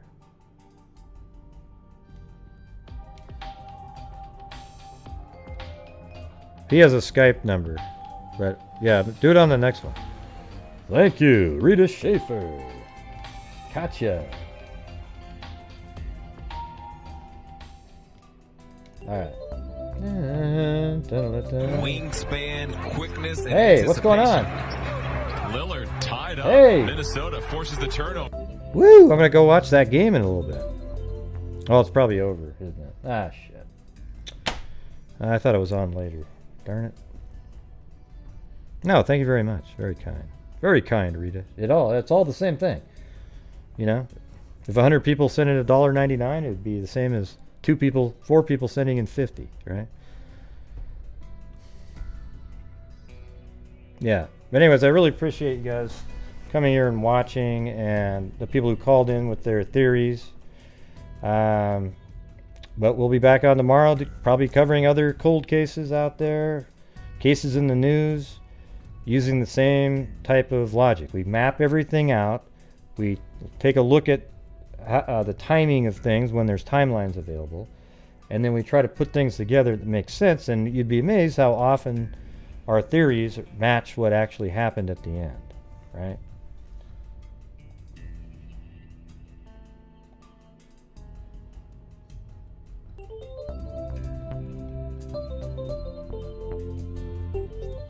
Thanks, Courtney Robb.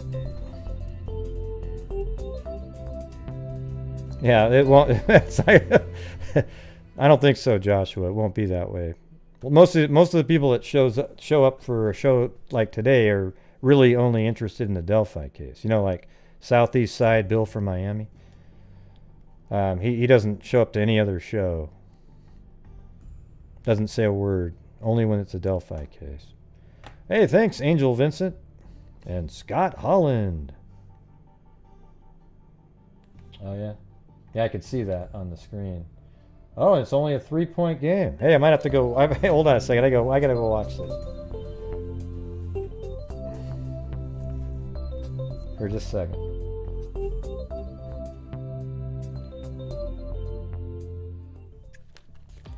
Because I know that they were way down.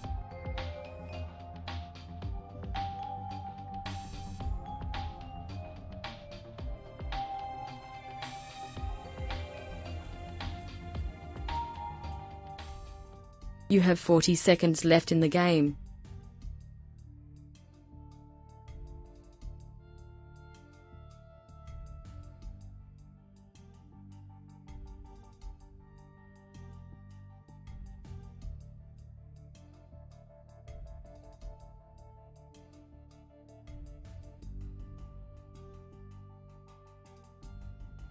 Woo! Offensive foul on their team. Watch out, everybody.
All right. So you guys just chatting away in there?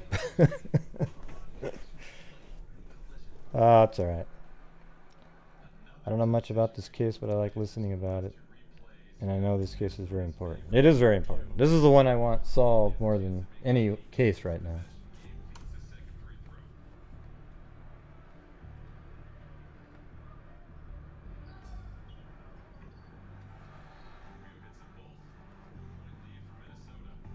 Hold on a second.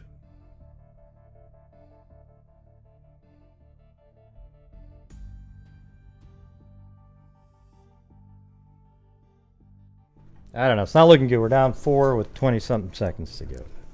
They were down by like 15 or something. Yeah, this one's crazy. But I don't know. I think most of you don't actually watch a lot of cases when you say that you do. Okay? I've noticed that like the viewer totals are way... I do a show on Delphi. I get like 500-600 people. Normal night, like 220. And that's all that ever even show up, you know? So it's like... you know, try to expand your horizons a little bit. There's a lot of really interesting cases out there and cold cases that could use help of other people knowing about them so they could spread the word.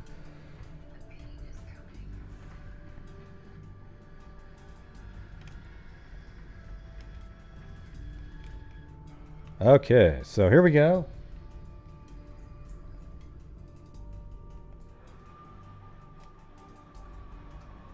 So again, thank you to Karen on PayPal and also Laura and Aria on PayPal.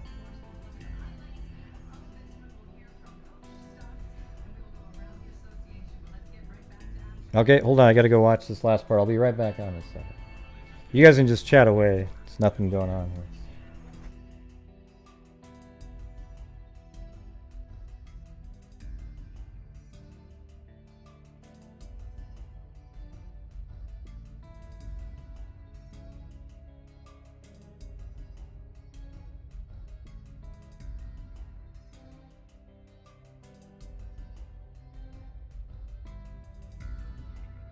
Nope, doesn't look good. Doesn't look good.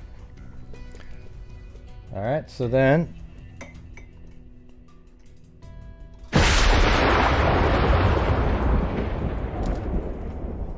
Thank you to Jess Dumbly, Barbara Smith, Wally Gator, Katya T, Katya T, Katya T, Katya T, Gloria Batari, Blondie Banks, Daniel Maynard, Katya T, Katya T, Blondie Banks, Miss Rodriguez, Catherine, Katya, Beverly Browell, Salty, Michelle F., Linda Howell,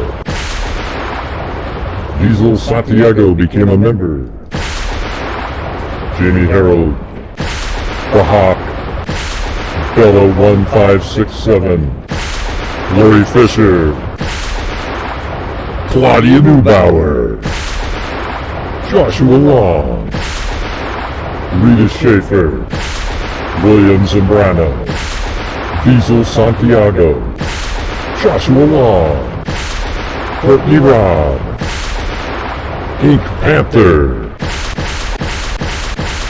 Rita Schaefer, Kit Kat, Susanna Macula Padre, Danette, Ocean Beach Lifestyle, LM, Vanessa Dance, Courtney Robb, Cairo, Rita Schaefer, On the Trail Kim, Cindy Lee, Claudia Neubauer, Not There Yet, LM, Katya T, Rita Schaefer, Courtney Robb, Angela Vincent, and Scott Holland.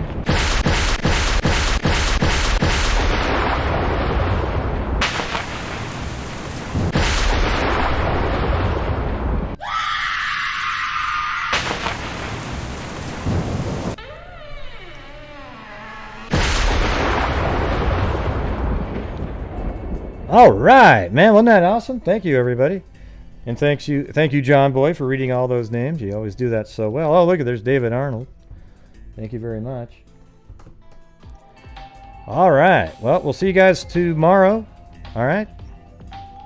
And we will. I don't even know what we'll be covering tomorrow, but we'll be covering something. That's for damn sure.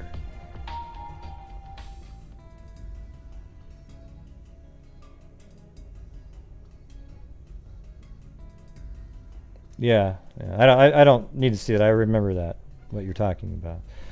All right, everybody. Thank you guys very much for showing up. Make sure that you wash your hands, maintain your social distancing, and wear a mask. If you think the virus is a fake concoction, you're an idiot. It's a real thing that's going out there. Wear a mask. Maintain your social distancing and wash your hands. But whenever that vaccine becomes available, take the damn thing. Okay, the first one, even if it's Pfizer or Johnson & Johnson. Johnson & Johnson's like something like 65% of keeping you from catching COVID, but 100% effective in getting the severe version of the disease. All right. So, anyways, any of the vaccines that are available, take those. And it will. I don't even know what GNF's talking about. You sound like a crazy person. I bet they're one of the people that doesn't believe it. There you go. All right. So, anyways, make sure you take the vaccine when it's available. Wash your hands, maintain your social distancing, and wear a mask. All right, everybody. So that's it for the show. Thank you for everybody who called in with good theories. Didn't have any trolls tonight calling in. Plenty in the chat, though, and they all get removed really quick. So you guys did a great job. Thank you to all the moderators who were keeping that under control. You always do a good job. And that's it, everybody. Thank you very much. And as I always say, until next time, be safe out there. And a 2, and a 3, and a 4, and a...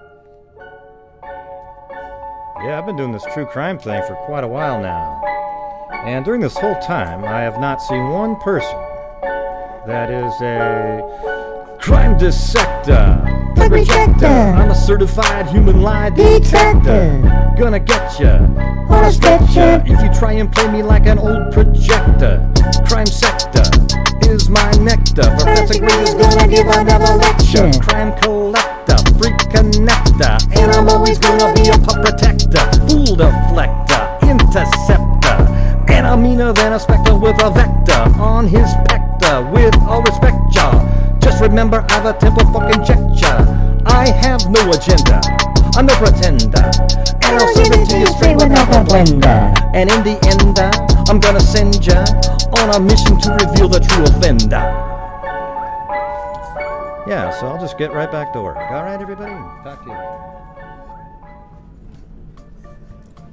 Hey, that was a cool show, Gray. Thank you. Thanks, Gray, man. That was awesome. Yeah, it wasn't too bad, Gray. Not too bad. Well, thanks, Mary Lou and John Boy. Is that it? Well, I wanted to say goodnight to Mary Lou.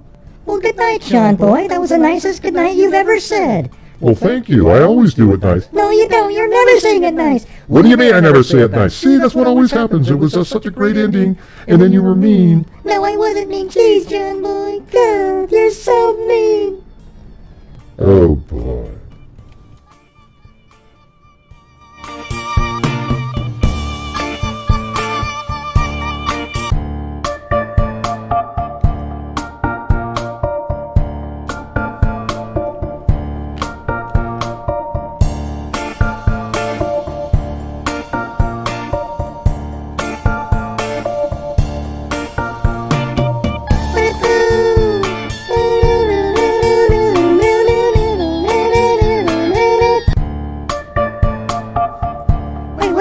Did it start over?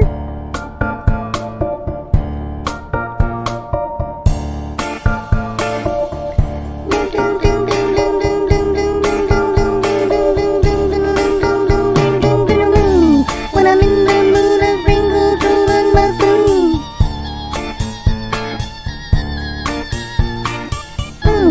I sprinkle control on my food, but I don't eat it. I chew it up and spit it out and repeat it. It's not a treat. The troll is beat.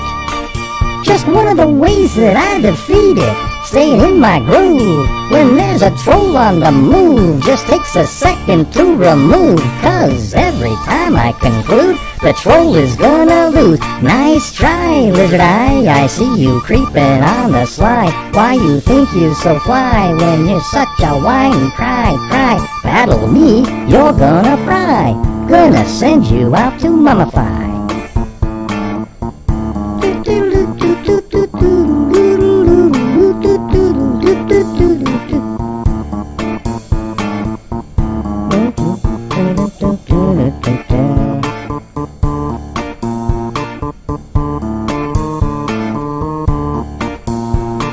Now that the party is jumping, with the bass kicked in and the beggars are pumping, quick to the point, 'cause the point no faking, cooking MCs like a pound of bacon, burning them.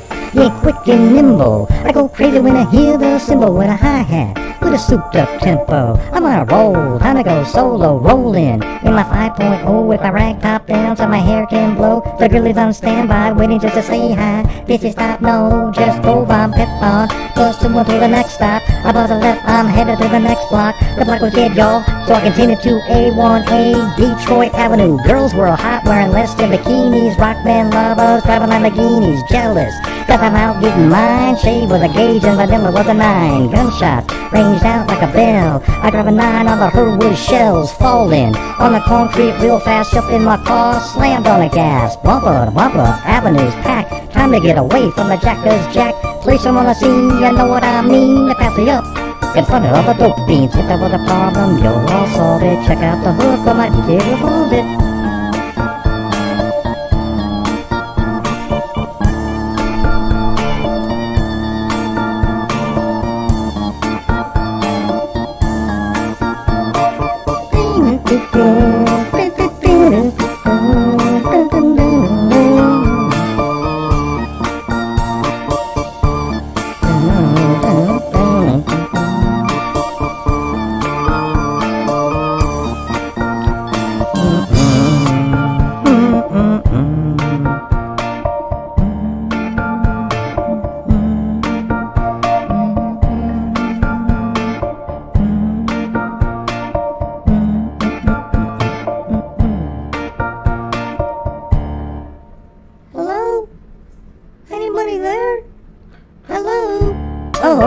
Okay.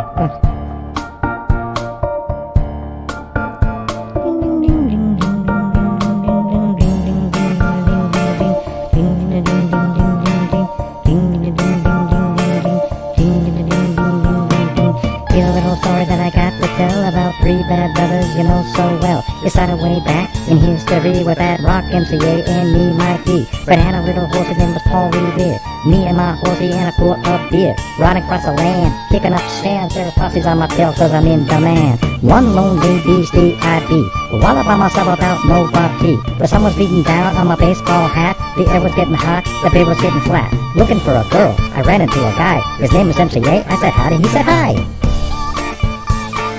He said hi? What do you mean he said hi? He just said hi, Jesus.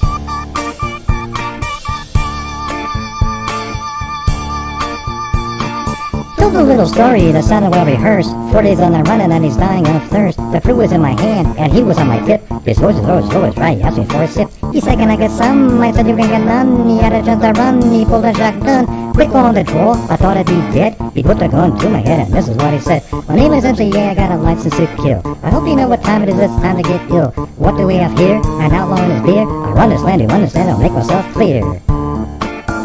Oh wow! So the guy was like he was. Yeah, it's a freaking rap, John Boy. Jesus.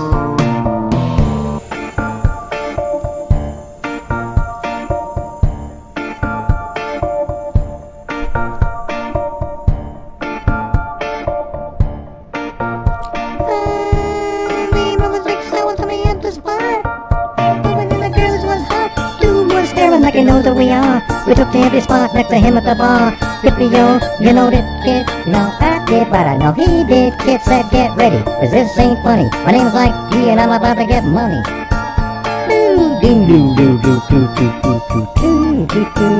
Gotta get money, put out the jammy into the sky. Rip and let to fly. Raise the 2 kids that ran for the door. I'm Mike D and I get respect. Your cash and your jewelry is what I expect. And the Ye was with it, he's my ace, so I grabbed the piano player and I punched him in the face. Piano player's out, music stopped. Boy had 8 and he got dropped. Mike D grabbed the money, MCA grabbed the gold, grabbed 2 girdlies and a beer that's cold. Hey, you hear the background? There's something going on in the background. What's that in the background? What the hell's going on in the background?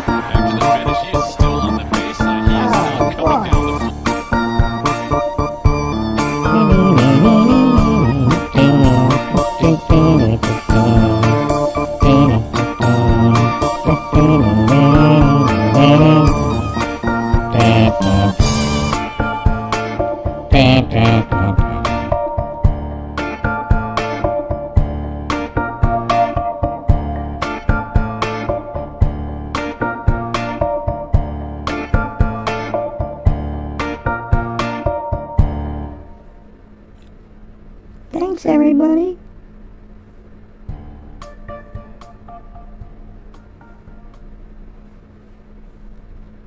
All right. Thank you guys very much. And again, be safe out there.